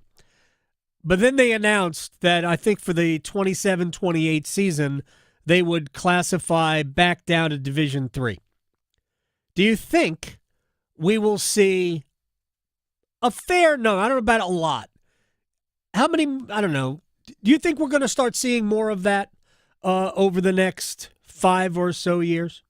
I think we'll be closer to 300 Division I schools in the next half decade, losing about 60 or so. I think that further down the line, we'll be having maybe some schools. I don't think they'll be dropping down to FCS. I think it will be a collection of schools that jumps up into a newer sort of FBS plus type subdivision. We'll have a separation in the FBS, right? Right. Two levels of FBS football. Right. And I think that for schools that are essentially opting out of revenue sharing, that's what they're doing. Right. We're not going to be participating in this, not out of necessarily any ethical or moral grounds, but just because this is an aspect of finances we're not prepared to endure. How does a school how does Boston College compete? How do they provide all of this especially if you're not in one of those, the Big Ten or the SEC, where you're probably, I think all of these schools will eventually get to $100 million each in shared revenue from the conferences. It's right. I think the number will end up for those two leagues. The ACC isn't good. No matter what they do, they're not going to get to that, and they're certainly not going to get to it at the BC level. You might be able to get close to that, not necessarily that number, with Clemson, Florida State, Carolina, some others. And in the Big 12, you might be able to get close to that with some of their schools. But for the most part, BC ain't going to get that. So how do they then set aside 21-point-something million dollars to give to players? It is a portion of the amount that you get from the Atlantic Coast Conference. Right. You know, like that's revenue sharing indicates that, you know, it's the settlement is trying to create percentages that are somewhat along the lines of professional leagues when it comes to how the revenue is distributed between the players and the owners. It is something that makes sense, but to your point, also has a lot of places where the legality of it can be attacked. And they're going to be, but I'm just talking about in a practical, real world scenario. Like Boston College has $21 million in its athletic department. Well, sure, but it would come at the expense of a lot of things. Like, I think the first thing that these schools should do, and if they do it, I don't know. But the first thing they should do is examine whether or not it's smart to be paying a football coach $7 million or whatever. Right. I don't know what BC's paying Bill O'Brien. I don't know what they're paying him. I don't know what Pitt is paying Pat Narduzzi. Actually, quite a lot of money. Right. I don't know. But if I'm Pitt and if I'm BC, in order to compete financially for players and provide that for players, to me, that's where the money needs to come from. Unless we're going to jettison other sports, which they can certainly do as well, but then it's all I just don't think that any of that is healthy just to have football. I think football needs to separate from everything else anyway and then go back to being normal. But well, hey, just because you mentioned Boston College will be one of the schools in the ACC that I expect will be making decisions with its revenue sharing budget that will run counter to Big Ten, SEC, and a very few ACC schools. I think that's going to be a school that is going to be making some decisions about who we are and what we want to be, and maybe investing a little bit more into basketball than they are into football. Okay, here this is the other place I wanted to go with you. Keith, I almost called him Ralph Willard. Well, he did. I mean, Kevin Willard now. I think his dad, Ralph Willard, was a coach all across college basketball for a long time. But Kevin Willard left Maryland, Big Ten money, to go to Villanova, where they play football, but they play football at the FCS level. And I'm curious how many schools will look at the inefficiency and say, you know what, we might be able to really compete in basketball if we devote more money of this revenue sharing to hoops. I think you alluded to that with Boston College, but Villanova's certainly going to do that. Mm-hmm. You can make an argument that we might create more Cinderellas if schools opt into the revenue sharing, but concentrate it more on the basketball side. The Atlantic 10 has already been very loud about its plans to try to really boost its basketball in a national standing. The Big East as well, internally, they're licking their lips at the opportunity to be able to win bidding wars against the SEC and the Big Ten because of their advantages in terms of what's being put into the basketball, while those other schools are having to make decisions about sending that money to football. The fact that Mike Loxley came out and was like, I don't really appreciate him airing our dirty laundry. That sounds like somebody with leverage because he knows the football program's getting more than the basketball program. Oh, yeah. And that the football program's being treated differently than the basketball program. To do what? Hey, 8 wins, baby. 7-8 wins. Gosh. The way, and by the way, it is my understanding that is a message within the Atlantic Coast Conference. that one of the messages is, hey, once this revenue sharing comes down, let's go at it with basketball. Like, let's make this something that can be part of our thing. If we are never, ever going to be able to play the keep up game in football, then let's do basketball at a high level. And so I expect those decisions will be made. In some places, that'll really disappoint some football coaches. But, in other ways, which might give a chance to the ACC to hold on to its last bit of national standing, especially after an embarrassing league on the basketball season on the basketball front. Are you saying that this year, where only Duke made it out of the first round, was an embarrassing basketball season? Chip Patterson joining us. All right, SEC side of the Final Four, Florida, Auburn. To me, this is about, can Auburn stop Walter Clayton Jr., because that dude needs this much space to make you look silly. I hear you, but let me take you inside the matchup. Okay, let's Chipolytics. I'm wiping the grease board. So here, I got it right here. Florida, this season, when they have a 37% offensive rebounding percentage, when they rebound, 37% of their misses are 20-1. Right. Now, they haven't lost a lot of games, so there's not a lot of losses. But when they are below that number, that is the upset loss to Missouri. That is the upset loss to a Georgia team that was just a 9 seed in this tournament. And that was also, and this is the important one, their worst offensive rebounding performance of the season, a 64-44 loss to Tennessee. You talk to any Florida fan, you talk to anyone that watches every one of these games, Walter Clayton shooting threes is great. But what has been a huge deal is Ruben Chinyelu, Alex Condon, the rest of these Florida bigs rebounding the misses off those 3-pointers. This is a Florida team that gains extra possessions and is able to continue to be efficient offensively because of its offensive rebounding. Janai Broome individually, one of the best defensive rebounders in the country. Auburn as a team, middle of the pack. Yeah. Defensive rebounding. So that to me is like Florida will get in there. They're going to shoot their threes. If Auburn lets them clean up on the offensive glass, the Auburn might not stand a chance. But if you can limit them to just that one shot, I don't think that over the course of a 40-minute game, Walter Clayton's going to shoot you out of the gym. What we've seen is that when it's nut cutting time, Todd Golden's words, not mine, nut cutting time, that they are the ones that are ready to step up and answer the moment. I mean, Clayton is amazing. Texas Tech should have won that game. You missed the first front end of 2 1-1s when you've got a 9-point lead. Florida hits 3. 3 was Houck, who I think hit the first 2.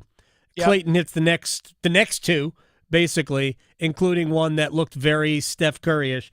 All right, just give me a yes or no. Rory McIlroy won the Masters this past weekend with a, 64-65 finish, even par to open at the Houston Open, and then just blistered for 3 days. He sandbagged on Thursday, so he wouldn't win, but he got his game right. He won the Masters Sunday. You are not concerned. You think he is false flagging the elbow? We got an elbow issue? Yeah, coming off the course. Coming off the course on Sunday. Oh, you're gonna make me research this now. Elbow's been giving me a little bit of trouble, but I think he could be sandbagging there. But he said elbow's been giving me a little bit of trouble. We'll get that checked out. Just keep listen. Scotty's out here. Yeah, it's over. It's over for Scotty Scheffler. No, but I'm saying he's just kind of flying under the radar. Now you made me. Now I gotta read. I gotta read about this elbow thing. Yeah, it's just if only there was this young talent star. Everyone thinks he's a robot, but really we understand he likes the game enough. He can hit it long. Yeah, he's from overseas. Are you talking about Min Woo? No, I'm talking about Ludwig. Oh, yeah. He hadn't played well. Yeah, he's the betting favorite this week, but he hadn't played well. I love Ludwig. Yeah, no, I would not bet on him this week to win. I think this is the tune-up round. All right, sir. Chip Patterson, CBSSports.com, Cover 3 podcast. We'll talk Masters on Wednesday. Sounds good. Y'all be well. Peace. All right, when we come back. Now I got to read about the elbow. Why am I just now seeing this? I was lost in my own theories, Graham. That was the problem. My theory going into this past week was that Rory was just going to kind of ease his way into it, crank it up on the weekend, get his game ready. I mean, it was awesome. Finish in the top, I think in the top 5 or top 10 easy after basically punting on round 1. Anyway, when we come back, we will stretch. We will place bets. Canes tonight. Alexander Ovechkin in the house. All of that next. Chapel Hill to Charlotte, Greenville to Greensboro. Your sports, his state. The Adam Gold Show on the North Carolina Sports Network. It's okay not to be okay. Feelings of loneliness, anger, and worry are completely normal, and you're not alone. If you need help coping, call, text, or chat the free 988 Suicide and Crisis Lifeline. Someone is always there to talk, day or night. Together, we will find the care that works for you. Just call, text, or chat 988 anytime to talk to a trained counselor who will listen, provide support, and connect you to other resources that can help. Let's get through it together. Brought to you by the North Carolina Department of Health and Human Services. The Body Armor State Games are coming to Greensboro this June. Registration is open to athletes of all ages and skill levels in 20 different sports. The Body Armor State Games feature 11,000 athletes and 600 teams. Don't miss out on North Carolina's largest sports festival of the year. Visit bodyarmorstategames.org today. That's bodyarmorstategames.org. The Body Armor State Games are proud to partner with Truist, Lowe's Foods, and Blue Cross and Blue Shield of North Carolina. Do you know someone who's lost a loved one to overdose? Every day, the disease of addiction is taking lives and devastating families. But this crisis is preventable. Join the Governor's Institute in the Be a Superhero in the Overdose Battle campaign. Together, we can spread awareness, fight stigma, and save lives. Learn the signs of overdose. Know how to help. Visit governorsinstitute.org/superhero today, because doing nothing shouldn't be an option. Be a hero. Take action. Save a life. This April, join North Carolina Realtors in celebrating Fair Housing Month. Fair housing means everyone deserves a place to call home, regardless of race, color, national origin, religion, sex, or disability. NC Realtors are committed to fair housing for all North Carolinians and ensuring that everyone has access to safe and affordable housing. Let's work together to create communities where everyone can thrive. Visit ncrealtors.org to learn more about fair housing. Paid for by NC Realtors. Going to college gives you more career options. You could say it pays for itself, but it might not feel that way in the short term, especially when tuitions do. That's where the FAFSA comes in. The FAFSA is the free application for federal student aid. It's your gateway to money for college. Whether you're seeking scholarships, grants, work-study programs, or loans, it all starts with the FAFSA. So how about it? Make a plan for college and find everything you need for the FAFSA at cfnc.org. For 70 years, PBS North Carolina has been a part of your life, teaching, inspiring, and entertaining you.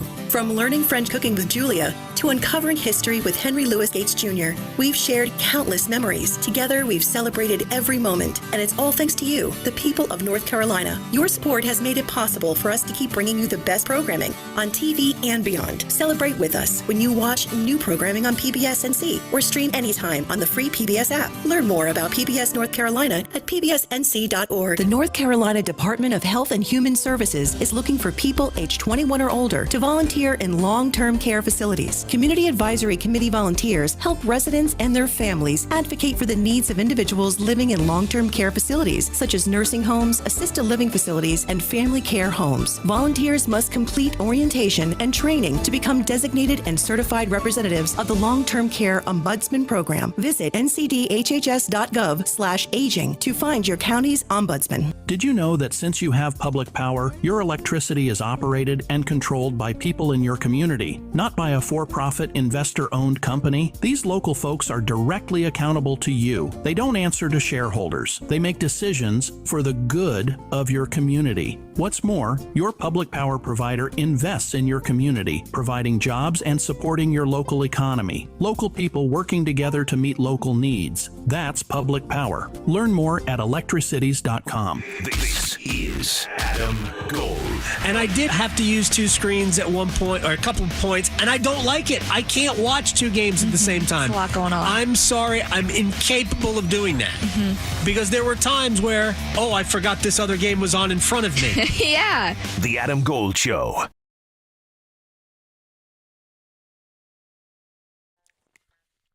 It's the Adam Gold Show. Got a hockey game tonight. The head coach, Rod Brind'Amour, in about 15 minutes. Check in with him in advance of Alexander Ovechkin's visit to Lenovo Center. A lot to do. Also next hour, Sean Nahas, who is the head coach of the North Carolina Courage. They're kind of in the middle of a little break right now, aren't they? They're off for like 2 weeks. What do you do? Because, I don't know, is it international break? You watch the Carolina Hurricanes play. I guess you do. Maybe we'll ask Sean about what he thinks the Canes should do tonight. But he'll join us coming up in about 25 minutes. It's time to stretch. Then we'll place bets. So the first thing that we're going to talk about today in Seventh Inning Stretch is one of my favorite shows that's unfortunately coming to an end on the ESPN network, and that is how Around the Horn airs Halloween special as final April Fool's Day prank.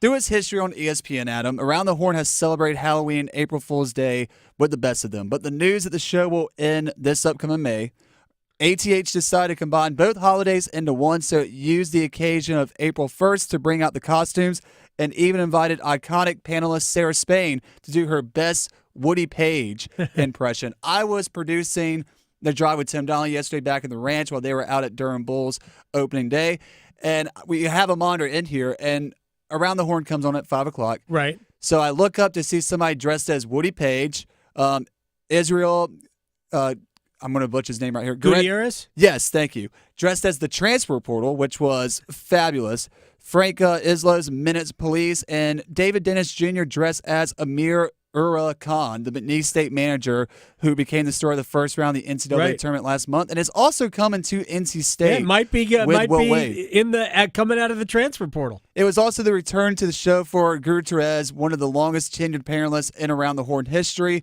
whose role at ESPN has lessened in recent years. Again, Around the Horn has always been one of my favorite shows. I remember it very well in my elementary school days. Very sad to see it come to an end, but just a funny kind of last gesture of April Fool's Day mixed with Halloween. The costumes were absolutely phenomenal. Look, it's an iconic show. It's been around for so long. Like, Tony Reale wasn't even the first host of that. No, he wasn't. Like, essentially, Tony Reale was still producing PTI. I'm trying to remember who the initial host was of Around the Horn, but he was still producing PTI when he took over Around the Horn, and he was doing both at the same time. And doing a great job, too. He did the corrections for Tony and Mike Wilbon. So, yeah, awesome run for that show. Unfortunately, we cannot make any corrections to our bets once we place them. Place your bets. Take what we say with a grain of salt. Gambling is illegal. And RIP Around the Horn. And I never slide. Okay, you can owe me. I owe you nothing. Speaking of RIP, I thought you would bring this up. Val Kilmer passed away yesterday. That's right. So for those people who are Top Gun fans, Iceman. Batman as well, too, right? He was one of the Batman. One of the Batman. Batman? One of the Batman. I don't know. But also, for me, Doc Holliday, right? From Tombstone. That's my favorite Val Kilmer. I know people love Top Gun. Top Gun was fine. I'm not knocking it. But for me, the Val Kilmer role was either him in Tombstone or as Jim Morrison in the Doors movie. He was great in that movie. Anyway, R.I.P. Val Kilmer. Word on the street is there's a big hockey game taking place at Lenovo Center tonight. So I I'm have going with heard. I'm going with a 3-leg parlay for All right, let's do it. for my bets. Andrei Svechnikov, 3 or more shots on goal. Okay. Plus 178. I think everybody's going to be expecting him to score some goals, so I'm expecting some production out of him. So 3 or more shots on goal plus 178.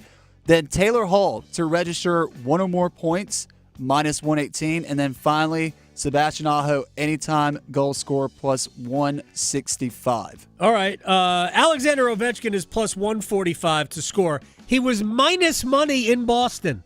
He was minus 110 in Boston. That is insane to me. But he's plus 145 here. Washington is plus 185 outright to win. You know what I like to do, Graham? What's that? I like to, we call it an emotional hedge, but really what I am doing is I am willingly buying a Hurricanes win. Okay. So I will put my own American currency on Washington to win, hoping that I lose. There you go. And I think I am bad enough at this where chances are I will lose. Watch it be Carolina wins 5-4 with, or let's say 6-4 with Alex Ovechkin scoring all 4. It will not happen. Andrei Svechnikov, by the way, anytime goal scorer plus 240. Jackson Blake, without scoring a lot of goals, is at plus 250. Just throwing those out there. I saw Jackson Blake there, and it enticed me a little bit, but I don't know. It's just risky business, even though it feels like it shouldn't be. Val Kilmer was not in risky business. Sorry. That's all I got. I forgot to total. That's it. That's fine. Give you a couple of others. Colorado was in Chicago to take on the Blackhawks today. A Martin Necas anytime goal scores plus 170. Actually like Brock Nelson at plus 230. But also, you know who's been hot? Teuvo Teravainen has been hot. Point a game, like over the last 40. Teuvo Teravainen anytime goal scores plus 400. So we like that. And also, you ready for the Merseyside Derby, Graham? Do you even know what the Merseyside Derby is? No, educate me, please. All right, it's Everton and Liverpool. Merseyside is basically the Liverpool area. The Mersey River, was it the River Mersey? Anyway, Liverpool is a big favorite in the game. But how about a Cody Gakpo anytime goal for plus 200? Plus 10-19 for my parlay tonight. Plus 10-19? That's good math for the parlay. Rod Brind'Amour will join us next. Making more sports sense than social media trolls. The Adam Gold Show on the North Carolina Sports Network. Hey, it's Adam Gold from my friend Gordon Miller, Miller Lending, Kildare Farm Road and Cary, home of the original no closing cost mortgage. We're going to paint a scenario for you as to why you should only go to Miller Lending when it comes to your mortgage needs. Let's say you go to mortgage lender F as in failure. You go to this mortgage lender and you pay fees so you can save $50 a month on your mortgage, and then a year later, the rate drops a point. If you go back to that lender and pay fees again, you've wasted the closing cost money you just paid. If you go to Miller Lending, when the rate comes down, refinance, free of charge, lower your monthly payment, bada boom! Saving money at the front, saving money throughout the life of the loan. Miller Lending, great website, millerlending.com. Miller Lending, home of the original no closing cost mortgage. I'm an 11-time customer. Miller Lending on Kildare Farm Road in Cary. An equal housing lender, NMLS ID 250-2146. Tonight's forecast calls for Hurricanes hockey. Beautiful passing by the Carolina Hurricanes, and Burns to Roslovic, and it's 3-1 here in Vancouver. Storm Watch with Adam Gold at 6:30. Puck drop at 7. Back to Slavin, he shot right on, rebounds out in front, chance up front, they score! Here come the Hats! On your exclusive home for the Carolina Hurricanes, 99.9 The Fan. You know that feeling? That confident, swaggerific feeling that says, look at me, world, I know stuff. Own that feeling with PlaySmart, a fun new go-to resource from the North Carolina Education Lottery. With PlaySmart, get to know the odds, learn tips, set limits and budgets, and make the most of your play. Awesome feeling, right? Right. Play smart, the way smart players play. Visit ncplaysmart.com. Must be 18 to play. Problem gambling helpline 877-718-5543. Are you suffering from chronic joint pain or just struggling with daily activities because of discomfort in your knees, back, or other parts of your body? Well, I've got great news. It's called DaVita Med Spa and Wellness, a solution that can help you get back to feeling like yourself again without the risks of invasive surgery or long-term prescription drug use. DaVita Med Spa and Wellness is a regenerative medicine clinic. Their innovative treatment options address the root cause of your pain to promote healing and prevent re-injury for long-lasting pain relief. If you have arthritis, joint pain, sports injuries, or other conditions, their highly trained medical providers will develop a cutting-edge treatment plan tailored just for you with little to no downtime. DaVita Med Spa and Wellness can get you back to doing the things you love. Call DaVita Med Spa and Wellness today, spelled DVIDA. Call 984-333-1313, 984-333-1313, 984-333-1313. Earth Justice is a national legal nonprofit fighting to protect people's health, to preserve magnificent places and wildlife, and to combat climate change. Visit us at earthjustice.org. Earth Justice, because the earth needs a good lawyer. Good morning, Doctor. Doctor? Hi, Doctor. Doctor? Dr. Jackson's practice is growing. What do you mean we're still short-staffed? He needs a good patient doctor. How do we not have enough doctors to doctor all these patients? And he doesn't have the patience to sift through hundreds of resumes. I need Indeed. Indeed you do. When you sponsor a job on Indeed, it's easier for talented candidates to find it, which makes it easier for you to hire them. Visit Indeed.com/credit and get $75 towards your first sponsored job. Terms and conditions apply. This hour of the Triangle Sports Leader is powered by Ritchie Law Firm, injury lawyers. Ritchie Law is on top of it. Go to ritchielaw.com. That's ritchielaw.com. They score! Broadcasting live from the Lenovo Studios. WCMC HD1 Holly Springs. 99.9 The Fan. The Triangle Sports Leader. Bueckers! 25 points for Paige Bueckers. She would make a move, and I'm like, there's no way that's going in. And it hit nothing but the bottom of the net, and it was contested. It's muscle memory for her in being able to kind of go through her Rolodex of skills, and when she needs it, she can just pull the card and say, okay, I need to take it to the basket. I need to spin move. I need to finish. I need to hit a deep three. I need to hit that turnaround fadeaway jumper. Paige Bueckers is just, she's got to be one of the toughest players to guard, and especially in this tournament. I mean, she's just awesome. Hey, Paige Bueckers is just awesome. Amazing, amazing player. If you're a Juju Watkins fan who tore her ACL not that long ago, and Bueckers did the same thing like 3 years ago. She's back healthy and just wrecking shop now. We don't have all four number one seeds in the women's Final Four. You've got South Carolina and Texas on one side and UConn and UCLA. UConn is the 2 seed. The others are all ones. But UConn might as well have been the 1 seed once Juju Watkins got hurt.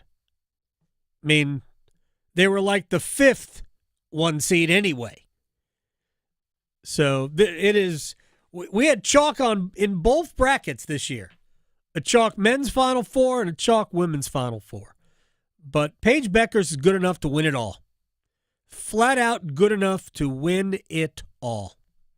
So that should be a fun tournament. We know, or fun Final Four. We know that the men's Final Four is going to be awesome. Auburn, Florida is going to be, what an undercard that is for Duke and Houston. Incredible undercard. So everybody lucked out. By the way, Lavelle Moton joined us earlier. Just a little piece of housekeeping here. Lavelle Moton joined us earlier and came up with some figure of the NCAA bringing in like $8 billion or whatever it was.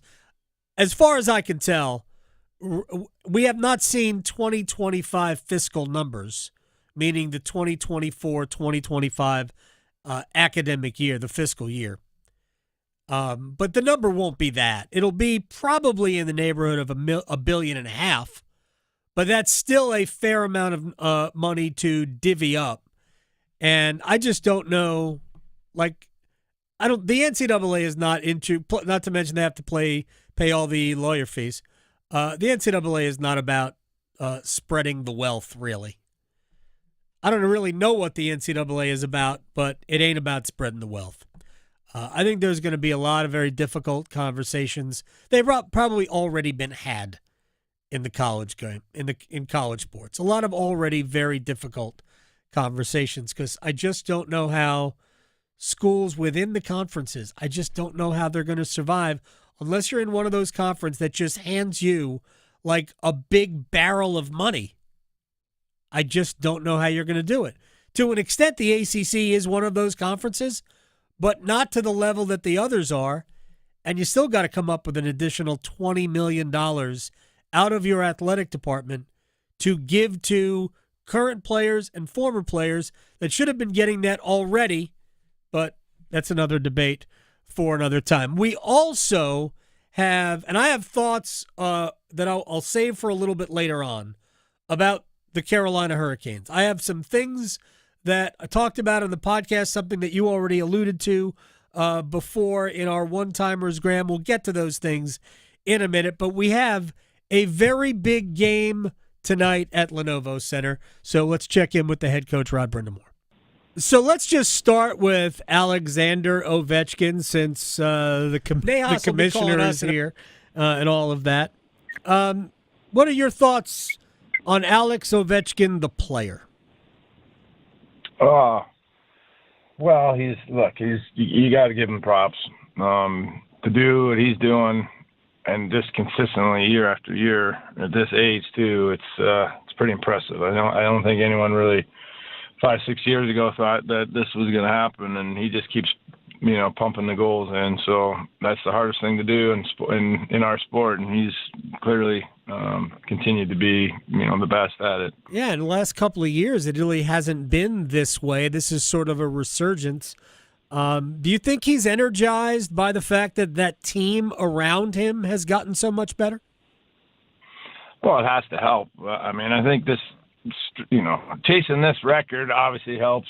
Just stay motivated and every night keep pushing to score. And then when you're on a team that's winning, that only helps. No question about that. One more thing about him, the personality of Ovechkin. It's different. Crosby's the player, and he's an amazing player and one of the greatest we've ever seen. Ovechkin also has this added element of being such a big personality. What has he meant to the game? Well, I think both of those guys have meant a lot to the game, especially they kind of always seem to be compared against each other and kind of came in around the same time and, played against each other in a lot of good epic battles. So it's been good for the hockey that way, and each guy's been great for their city where hockey's played too. It really helped, push the game and where they play. So, yeah, I mean, you can't say really enough about those two players, and Ovechkin now with all this going on is, it's a special time for the league and him. All right, let's get to tonight. Looks like from the morning skate, no Jordan Staal again. So let me just ask about what you're managing here. Is this more precautionary, trying to make sure that he is really ready to go in a couple of weeks? Yeah, I think all the injury guys that we've kind of had out over the last couple of weeks, that's more the mindset. I mean, Jordo, I think if he push came to shove would play, but again, we're in that position where it doesn't make any sense to do that with players that are, fighting a little something. So we'll keep him out until he's, 100%. I think that's really the mindset, and hopefully that happens sooner than later. All right, who are the players you are hoping will step up and fill some of the void? Wow, not one guy. I mean, you're not replacing that. And then, the tough thing is you play in Washington, which is probably the biggest team in the league. Right. And so whenever you take, the big guys out, that's not advantageous. But, there's 20 guys. Someone's got to do a little bit extra, and I think everybody does. So that's kind of the way we're looking at it. It's kind of what we did the other night. Found a way to get it done. That's what we got to do again here tonight. Let's just talk about that 4-minute penalty kill. You started Mark Jankowski with Jordan Martinook on the first PK unit, and then the dynamic duo went to work. At some point, do you just shake your head that Seth Jarvis just keeps pumping in shorthanded goals, and he and Aho just have this thing going? Well, I don't shake my head. I'm pretty happy about it. I mean, it's that's a crucial time of the game. I mean, that's you're getting a 4-minute penalty on accidental high stick, which that rule probably needs to change too. But it's that's a big part of the game. And generally, you're thinking they can score 1 or 2, and you're just trying to get through it, and then to come out ahead on that really is the game for me. So it's those two, and Jarvie in particular lately, or this year especially, just been a real special player. Do you feel as though Aho, Jarvis, and Blake have gotten into a pretty good rhythm here? Well, they certainly have by the way they're playing. They've been every game that they've been together has been really good. May not have scored, but just dynamic and what you're hoping to get out of best players when they're together, right? Like, it's got to be noticeable, and I think you could argue that that's pretty much every shift almost. They're like doing something special, so that's obviously what we need, and who knows how that's going to stay together. I mean, if it continues to play like that, there's zero reason to change it. Do you have reservations? Because I don't know, Blake might be the tallest guy in that line. Right. Do you have reservations about it? Yeah, well, just naturally, especially when you get on the road, there's a lot of things that teams can do to kind of mitigate that, and that's the concern. We haven't really had a ton of road games here lately, so we'll see how it all shakes out. But I guess it's still about the fight in the guy versus the size of the guy. So I think we know Blaker's a little guy, but he seems to sure have a big fight in him. No, there's no doubt about that. My math says that when those three guys are on the ice together at 5-on-5, you've allowed just one goal in however long they've played. I think it's the 6th most frequent trio you've sent out there. All right, final thing. What would it mean to clinch a playoff spot for a 7th straight year? Well, listen, it's a huge accomplishment, number one. I mean, that's telling you making playoffs is, now it's kind of around here is just kind of like, oh, you're supposed to do it. But, right. Let's not forget, it is not that easy. And that means you have to play 6-7 months of good hockey. And that, to me, is what these guys have done. And, yeah, you're going to have your hiccups and all that, and that's just natural. But how do you consistently over time,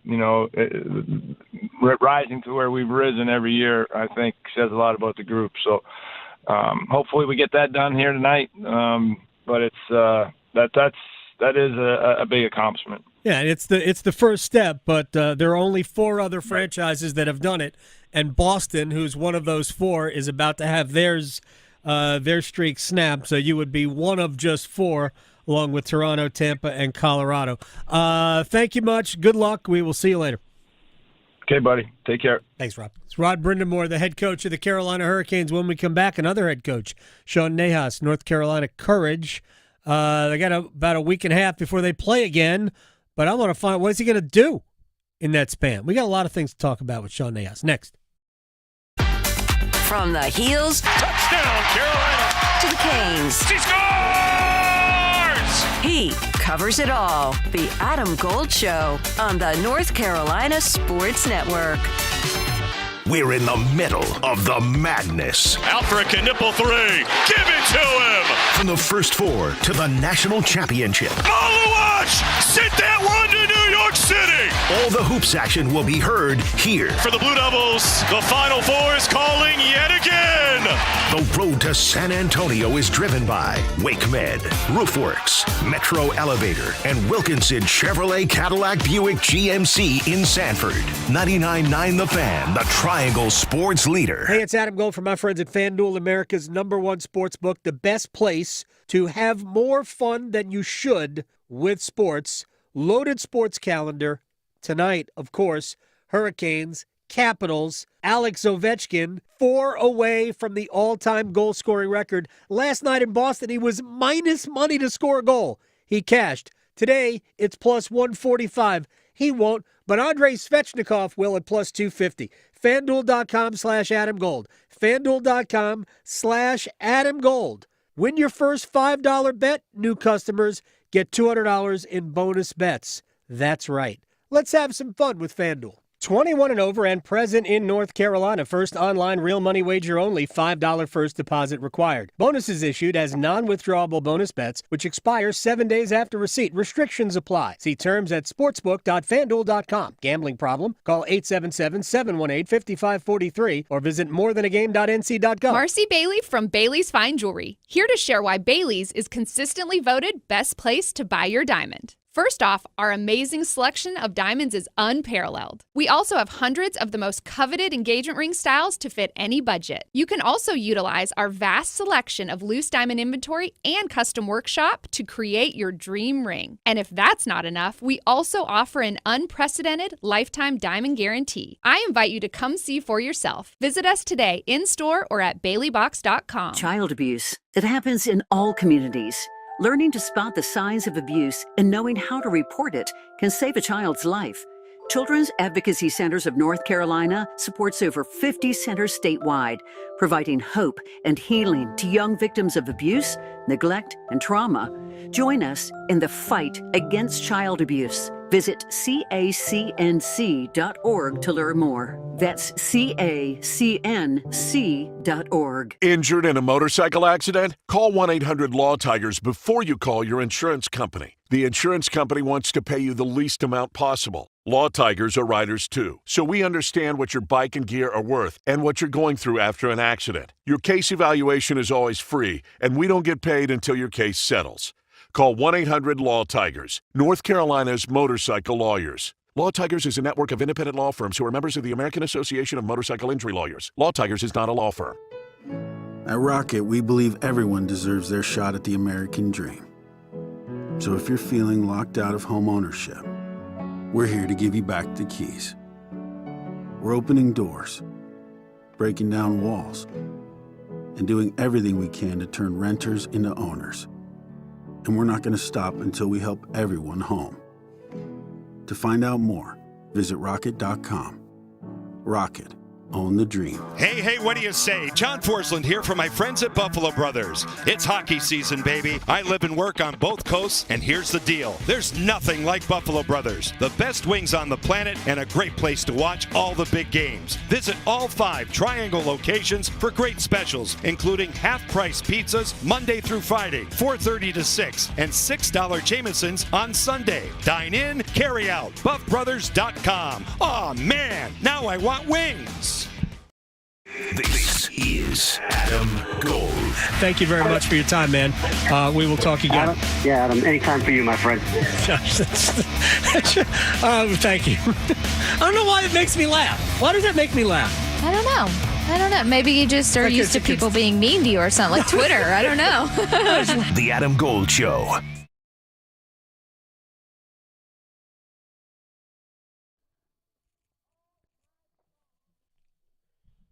It's the Adam Gold Show. I am Adam Gold. Graham Hill on to 1s and 2s. Tonight at Lenovo Center, Hurricanes will take on the Washington Capitals. Capitals have already clinched a playoff spot. I actually have this handy-dandy little chart here. I'll show it to the camera if you're watching on YouTube. Can't really read it, but it's all right. I have things written on it. YouTube.com/Adam Gold Show, YouTube.com/999 The Fan. Either way, you get to the same spot. Capitals clinched a playoff spot actually some time ago because the bottom of the Eastern Conference playoff pool is like a puddle. It's awful. Right now, if you have 79 points, which Montreal has, in 74 games, just 5 games over NHL 500 gets you in. Are you kidding? In the West, the bottom of the playoff pool is Minnesota's 88 in, 75 games. So they are plus 13 over NHL 500. The East has been, we can call it competitive if we want. The Rangers couldn't lose enough to not still be in the hunt. No joke. The Rangers are 2 points out of a playoff spot. Rangers are, as well as anybody, are capable of winning like 6 in a row. If they win 6 in a row, they're the 8th seed. If anybody wins 5 of their last 8 games, they're in the playoffs. Anybody. Montreal, the Rangers, Columbus, Detroit, the Islanders, you go 5-3, 5-3-1 the rest of the way, you're in. It's just not going to take much. Does it almost feel like it's the Eastern Conference, or it's the conference for any team to win? The East, no. I think there's only honestly, I think there's 2 teams that are going to win. One of the 2 teams is going to win the East. The state of Florida will put a team in the Stanley Cup Finals again. I love the Hurricanes. I think the Hurricanes could. I think Washington could. But I think Florida and Tampa are still the 2 best teams. And they're going to meet in the first round. They're good chance anyway. Wow. Toronto right now is 1, Tampa's 2, Florida's 3.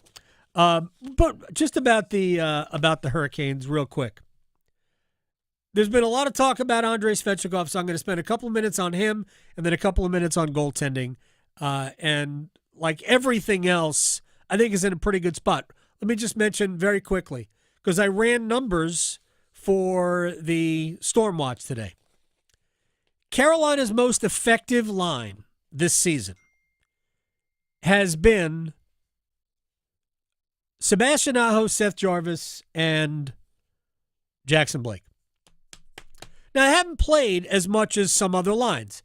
As I said to Rod Brind'Amour there, they've played about 6th most together of any of their combinations. Some of that is the fact that Martin Necas and Jack Drury are not here anymore, because Necas was a big part of that early with Jesperi Kotkaniemi and Eric Robinson. That was a line for a long time that produced a lot of goals. The funny thing is they gave up a lot of goals too. What Blake, Aho, and Jarvis have not done is give up goals. So they played together 126 minutes at 5-on-5, have allowed 1 goal at 5-on-5. It's pretty impressive. They've scored 9, which, I mean, you'd like that number to be higher. 126 generally at 5-on-5 if the line stays together. Then if you can get 12 minutes, that's a lot. So we're really talking about 10 games. It's really less than that. They've been together, I think it's 13 games as a unit. But to produce 9 goals and allow just 1 as a group, that and they've been dominating possession and dominating chances, all of the things the Hurricanes want to see, that line has been doing. All right, just set that aside. I know there are people, well, Jackson Blake's not a top-line player. Yeah, except he's playing like it. Like, I have reservations about a rookie who can get pushed around a little bit.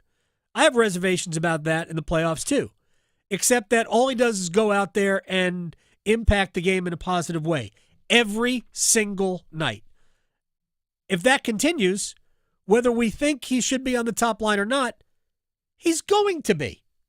So we can just end the discussion about it. Now to Andrei.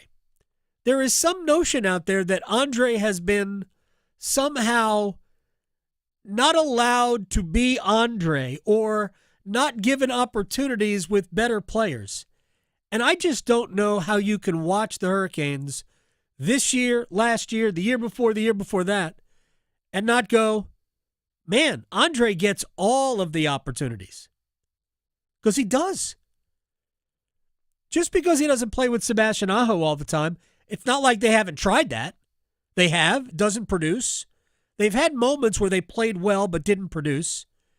And Rod has stuck with it for like 10, 12 games in a row. And it doesn't produce. It does a lot of the good things without the goals. And then Rod will break it up because it's got to produce. And I would say the same thing about Blake, Jarvis, and Aho. If it wasn't scoring goals, he'd bust it up. But now it's starting to produce offense. Andrei has to come to grips with who Andrei is as a player. And while maybe his brain is telling him to be a playmaker, I don't think that's Andrei. I think Andrei needs to lean into being a physical player, cause some chaos on the ice, and the goals will come if you put yourself in good positions. Andrei tries to be a little too cute, a little too fancy at times, because he has shown that he can pull that stuff off. Except that when he doesn't, all he is a walking mistake. So to simplify things, and I say this about Jesperi Kotkaniemi too, to simplify things, just go about the business of being a power forward. Throw your body around, wreck shop, get in front of the net, cause some chaos, be a problem for the defense, and the points and the goals will come. It's got a good shot. I don't think it's a great shot, but it's a good shot. And just lean into that and stop trying to be like a fancy guy. And again, it's not like he's out there trying to dance around.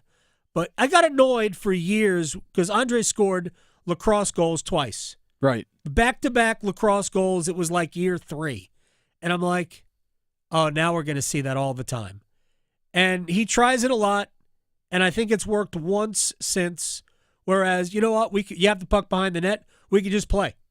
We just play from back there and let the team do some of the work. We just need the better version of Andrei. We haven't gotten it this year. And in spurts, it's been good, and every time he does something really well, we all say the same thing. Maybe this is what gets him going. And we've said that 20 times this year. At this point, it looks like Andrei is he's playing like a 45 to 55 point guy. And that's not who the Hurricanes need him to be. They need him to be the 65 to 75 point guy, unlike what he is right now. They just need better from Andrei. Real quick on goaltending, and then we'll break. Freddie Andersen will start tonight. Andersen in his last 7 starts has been tremendous. I'll even go back, and I tacked it on because he played so well in it. The loss to Edmonton. They lost 2-1 to Edmonton. Or, I'm sorry, they lost 3-1, but the third goal was an empty net goal at the buzzer. So Andersen allowed 2 goals on, I think it was like 30 shots. So in his last 7 starts, of which he's won the last 6, he's 6-1-0 with a .939 save percentage. And during that run, until the last 3 starts for Pyotr Kochetkov, Kochetkov was actually playing better than Freddie, just to show you how well Kochetkov was playing. Right now, Andersen would be the leader for a Game 1 start. And maybe it's a Game 1 and a Game 2 start. I will say this. Kochetkov has been really good at home. So it would be a good idea, even though his last 2 starts at home were not good. Right? Kings and, last 3 starts were all at home. Kings, Predators, and Islanders were all... No, Kings were on the road. Kings were on the road. That was bad. But Predators and Islanders were both at home. They were not good. I could see Rod going Andersen in Game 1, Kochetkov in Game 2. But I will always go back to this. It doesn't really matter what happens during the regular season. in the playoffs, for the most part, teams don't alternate goalies. They choose one and then use that one, maybe not exclusively, but primarily. And that's where I think Carolina will go. That's what I think Rod Brind'Amour will do. I've said this so many times over and over again. I don't think it will be all Freddie.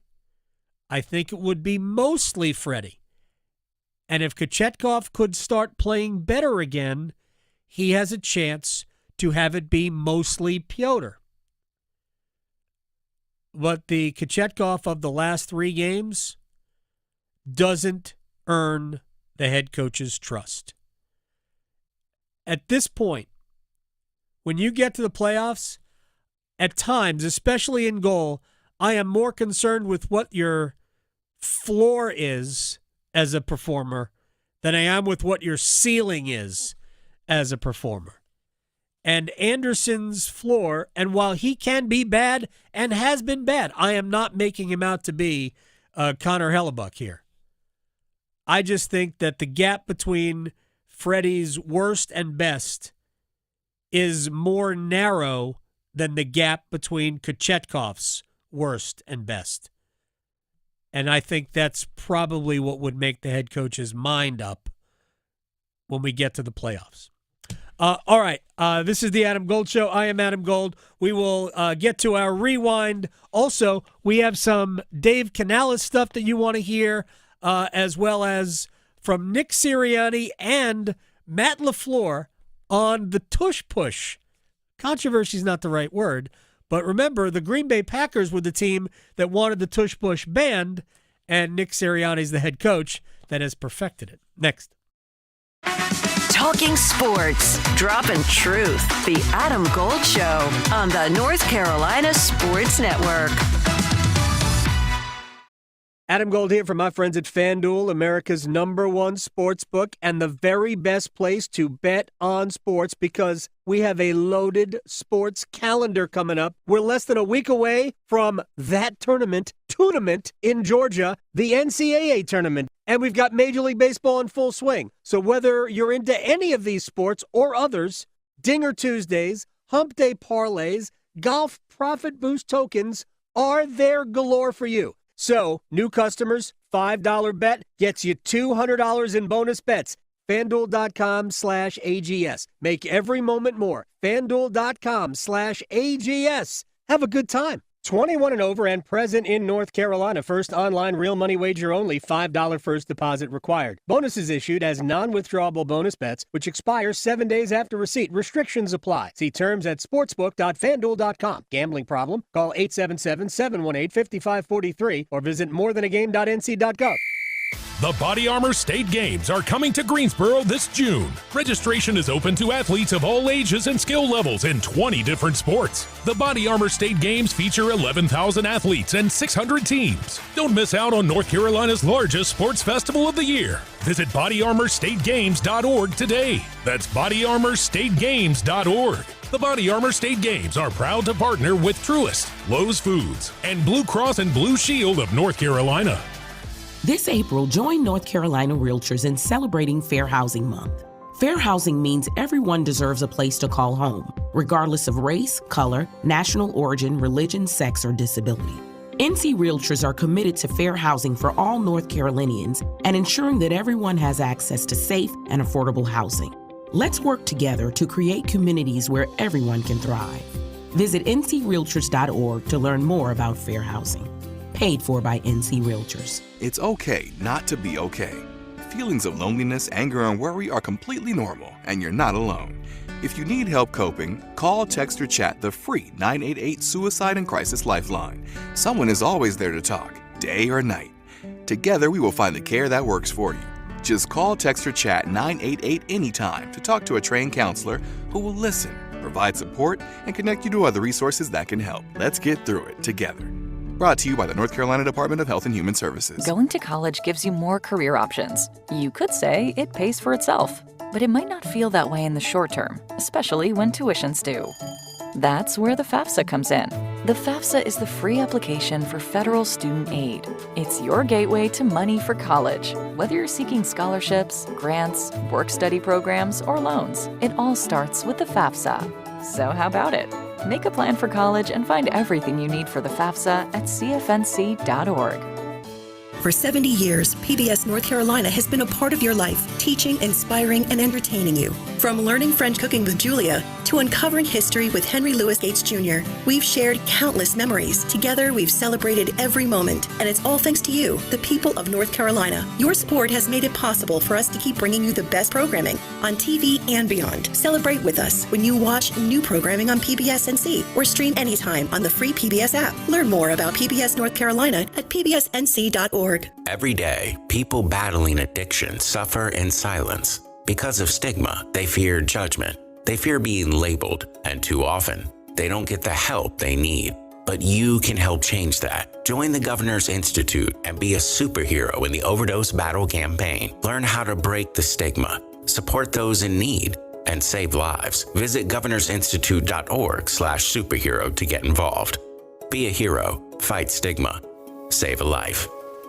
This is Adam Gold.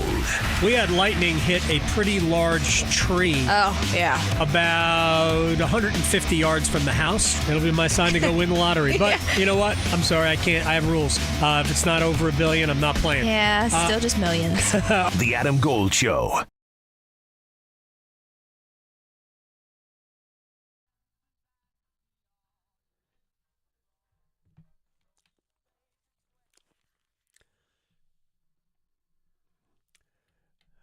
You know how to get me.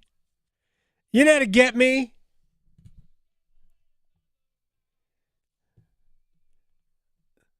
The non-hits, for Billy Joel fans, the non-hits on 52nd Street.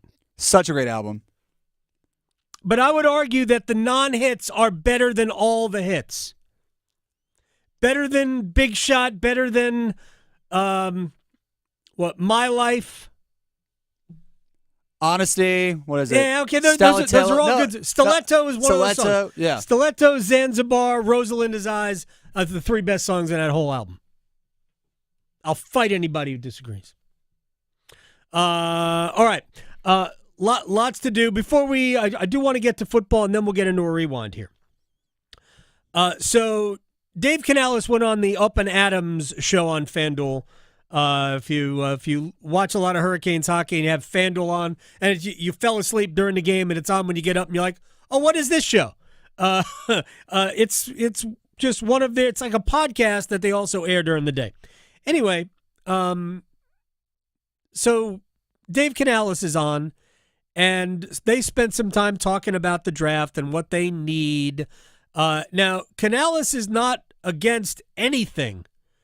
But he does, because you can make an argument that they could use a little bit more help on the offensive line at wide receiver.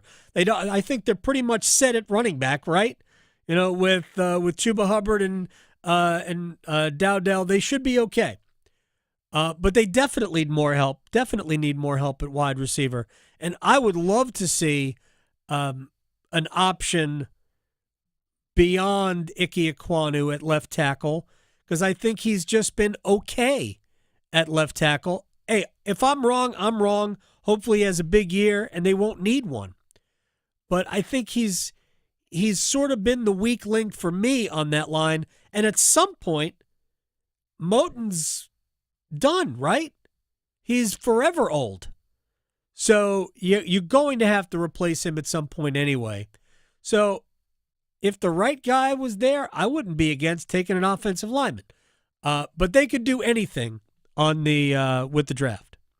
There's some dynamic wide receivers out there. You know, Bryce certainly will take advantage of that. I look at this and I'm like, 7 touchdowns, no interceptions over his last 3 games. Like, I wish this season didn't end when it did, you know? Yeah. You're one of those teams where I'm like, I wish that was the start, and now you have to pick up for there. I don't know how you do that, but I do think, adding like a Tyreek Hill. How quick did you text Dan Morgan about that? Right? DK, we had the conversations. There were some interesting conversations that came up over the last couple of weeks. It's really tempting, but at the same time, like we have to address the needs on defense first. We're 32nd in the NFL on defense, and that's something where our focus has gone to make sure that we can play good, balanced, complementary football.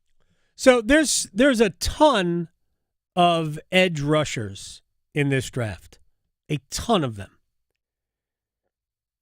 Could you trade back from 8 and still get an edge rusher?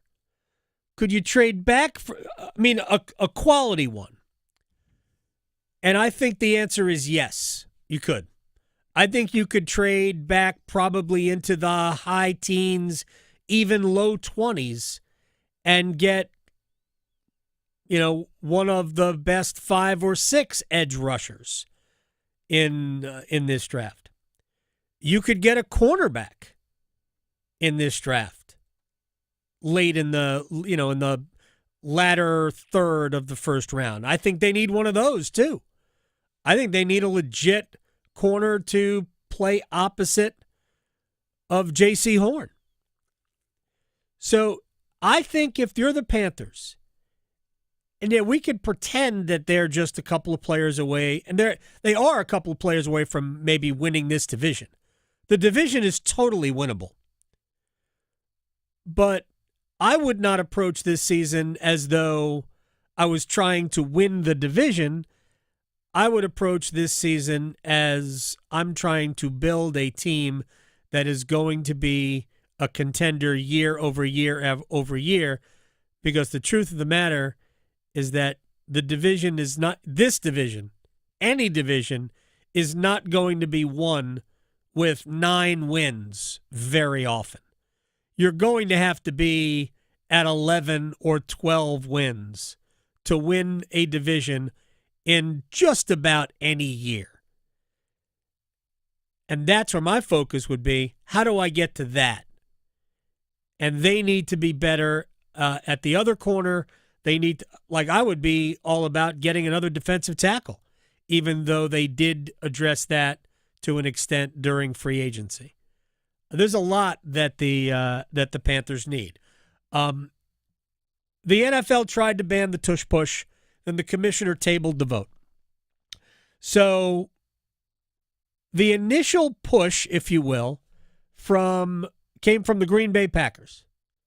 They were the ones who introduced, I don't know how you would even phrase it, a rule change to ban that particular play. Here is the head coach, Matt LaFleur, on the tush push. When you look at the play, I would say I don't think it's a great football play. It's more of a rugby play. Some of the injury concerns, just want to kind of get out in front of that, be a little bit more proactive than that. And even though you guys ran it a few times, like with the tight end. Yeah, certainly. We do it too. But we're going to adjust, to whatever the rules may be. And if it doesn't go through, it doesn't go through. But we're always constantly trying to look at everything. I think when you look at player safety, I think that's at the forefront of it should be at the forefront of everybody's mind in this league.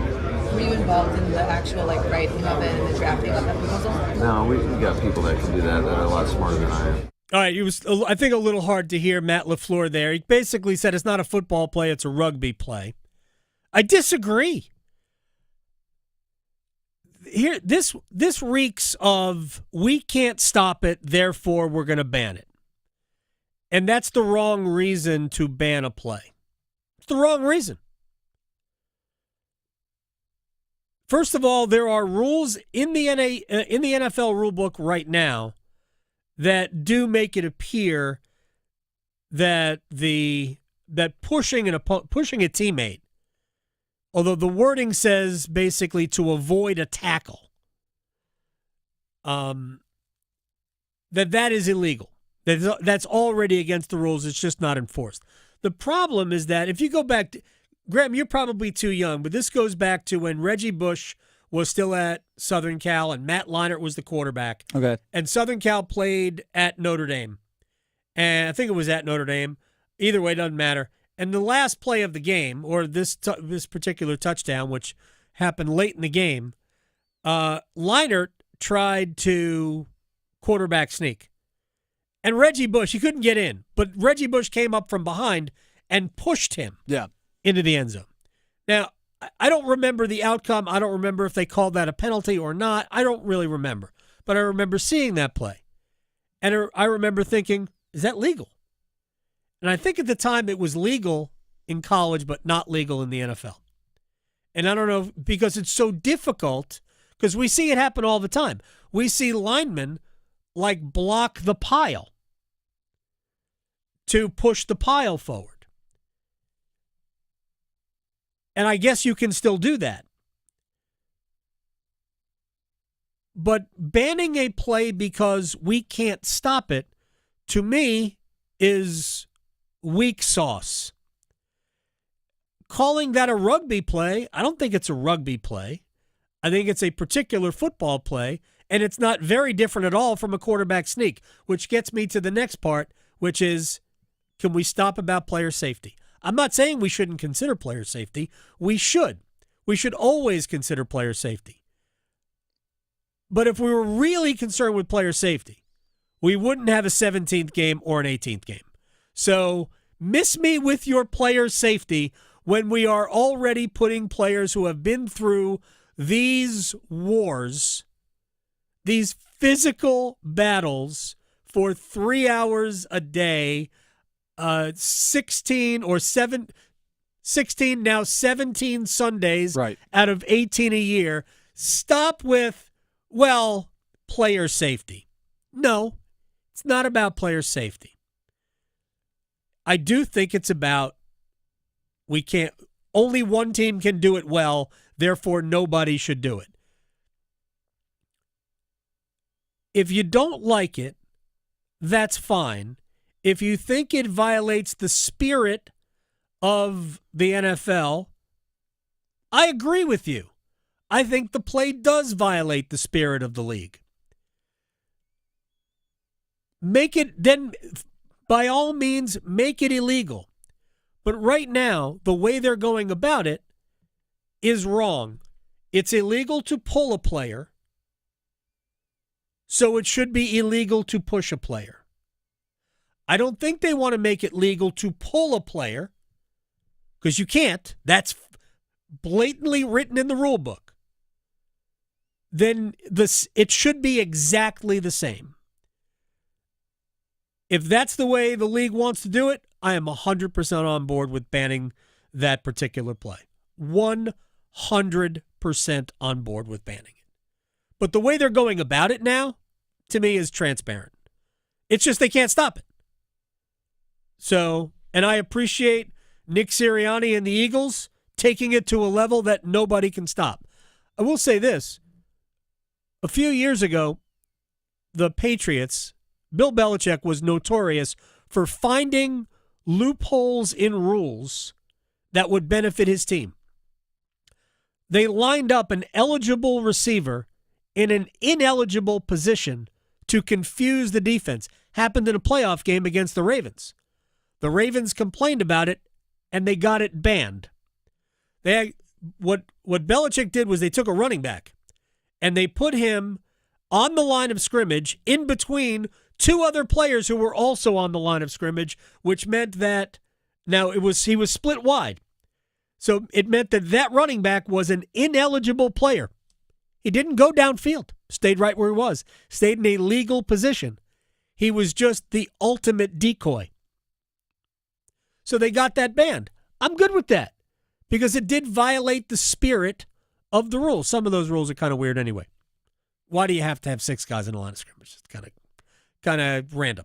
Anyway, I would just like to see, if you're going to ban the tush push, you should just ban it for, hey, you know what? That violates the spirit of the rule. Here's how Nick Sirianni and company coach the tush push. I know what the data says, and I know how we coach it, and we don't coach a push play any different than we coach a quarterback sneak play. Yeah, again, the injury data says what it says, and we coach it the exact same, whether somebody's pushing or whether somebody's not pushing. I always want to have players' health first and foremost in our mind. And so, you have to trust the doctors and stuff like that on those scenarios. But you always want to do what's best for the players first and foremost. How much data can we have on that play in terms of injury? How many times a year is that play run? That's like having data on a Hail Mary. How many times a year is that play run? I don't know. I mean, the Eagles did a great job of incorporating it into their offensive playbook a lot. Right. Last season. Granted, inside the 5-yard line. How many times? Well, no, it's not just inside the 5-yard line. It's like if fourth and one, third and one, fourth and one, whatever it is. Do you think they run it on average twice a game?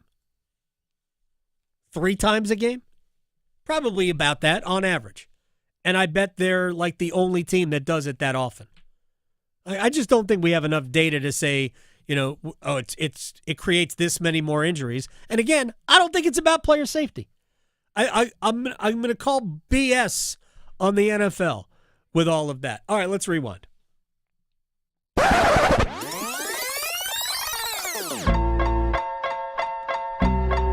All right, let's start with Lavelle Moton, Central's head basketball coach, who at least, 10 years ago or so, when Central didn't explode on the scene, they became one of those really small college schools that you didn't really want to face because they were beating teams, scaring teams. Heck, they won, 3, 4 MEAC titles in a short span of time? And they were successful using transfers. And now everybody does it. They've gone to the LeVelle Moton playbook. I asked LeVelle how the portal changed the landscape of college basketball. Money. Right. Money. Those players that we once had, we can no longer get because it costs money. And that's just being completely honest with you. Like, this is gone are the days where coaches have these incredible relationships and guys cry on senior night like we saw in the Triangle at Duke and Carolina, NC State throughout years because the fan base just knew and loved them and saw them when they was at their lowest and hit rock bottom, but they ventured out of that and grew and blossomed into this incredible all-American. Like, that's over with. Like, these kids care about one thing, and that's money. When you're talking to them about recruiting, they don't care anything about the history. They don't care about that we won 8 championships in 14 years. They don't care anything about that. They don't care how many pros. They don't care about how many banners. They don't care about none of that. They don't care that you're the all-time leading coach winner. Like, none of that. They'll listen and nod their head and look you dead in your face and say, how much money can you give me? Unfortunately, we're not a school or university or program that has it. I think we might be the lowest. We might have the lowest budget in the MEAC, which means we probably have one of the lowest in the country, right? Right. So it's hard. It's difficult, right? Because when everything is circulating around money and the top prospects require money, like you in the catch-22. So we're just trying to make way, to be honest with you. It does take a lot of money. And for programs like Central, and frankly for the MEAC and to a certain extent other programs in the SWAC, it's really, really hard to keep up and to provide enough because, and Lavelle will talk about, they're good players because Central can't provide them with the money that other schools can. So their good players become somebody else's good players. And, I don't know that, Lavelle lives it, I don't. And at his level, it may be 100% transactional. But we also see at the other end of the spectrum, doesn't have to be 100% transactional. But at the other end of the spectrum, there is a lot more provided. I've said this before about Duke, and I know that some fans kind of roll their eyes at it. They have operated as a pro program for a long time. and it's not about they were paying players before, and I'm not saying they weren't. I don't know. I don't know how it worked. I'm sure Duke was providing things that other schools weren't providing. But you could just tell the way the program traveled, the way the program lived, that they were different. That it really was like an NBA program might be overly harsh, but they just treated them like it was a professional team. And I think that has been in many ways Duke's advantage. Let me get to the basketball part of this. Chip Patterson, who has Chipolytics, he crunches numbers. He's got vibes. All right, so we talked about Houston and Duke. Will Houston's defense be able to match up against Duke's offense? Thoughts? So over the last 3 years, Houston has won more NCAA tournament games than any other program. Right. Fifth-year senior Juwan Roberts, this will be his 17th NCAA tournament game. Okay? Yeah. And he's going to end up posting up against Cooper Flagg, right? And this will be his 5th NCAA tournament game. Yeah. Con Knippel on the perimeter is going to have LJ Cryer, another vet, Emmanuel Sharp, another vet. Because anybody who is not familiar, Chipolytics is the marriage of arts and sciences. It is not a supercomputer as much as it is a barometer. Right. We are impacted by vibes and the ways of the wind. And there is an outcome of this game where the fact that players like Juwan Roberts playing in his 17th NCAA tournament game and the rest of this veteran core that have all been together, that have developed a better three-point shooting than any of the last 5 Houston teams. True. That have an ability to shoot over the Duke defense. Maybe that does end up playing a big role. Kelvin Sampson, who has been, leading this program for so long. I am so impressed with what Houston has done in the Big 12.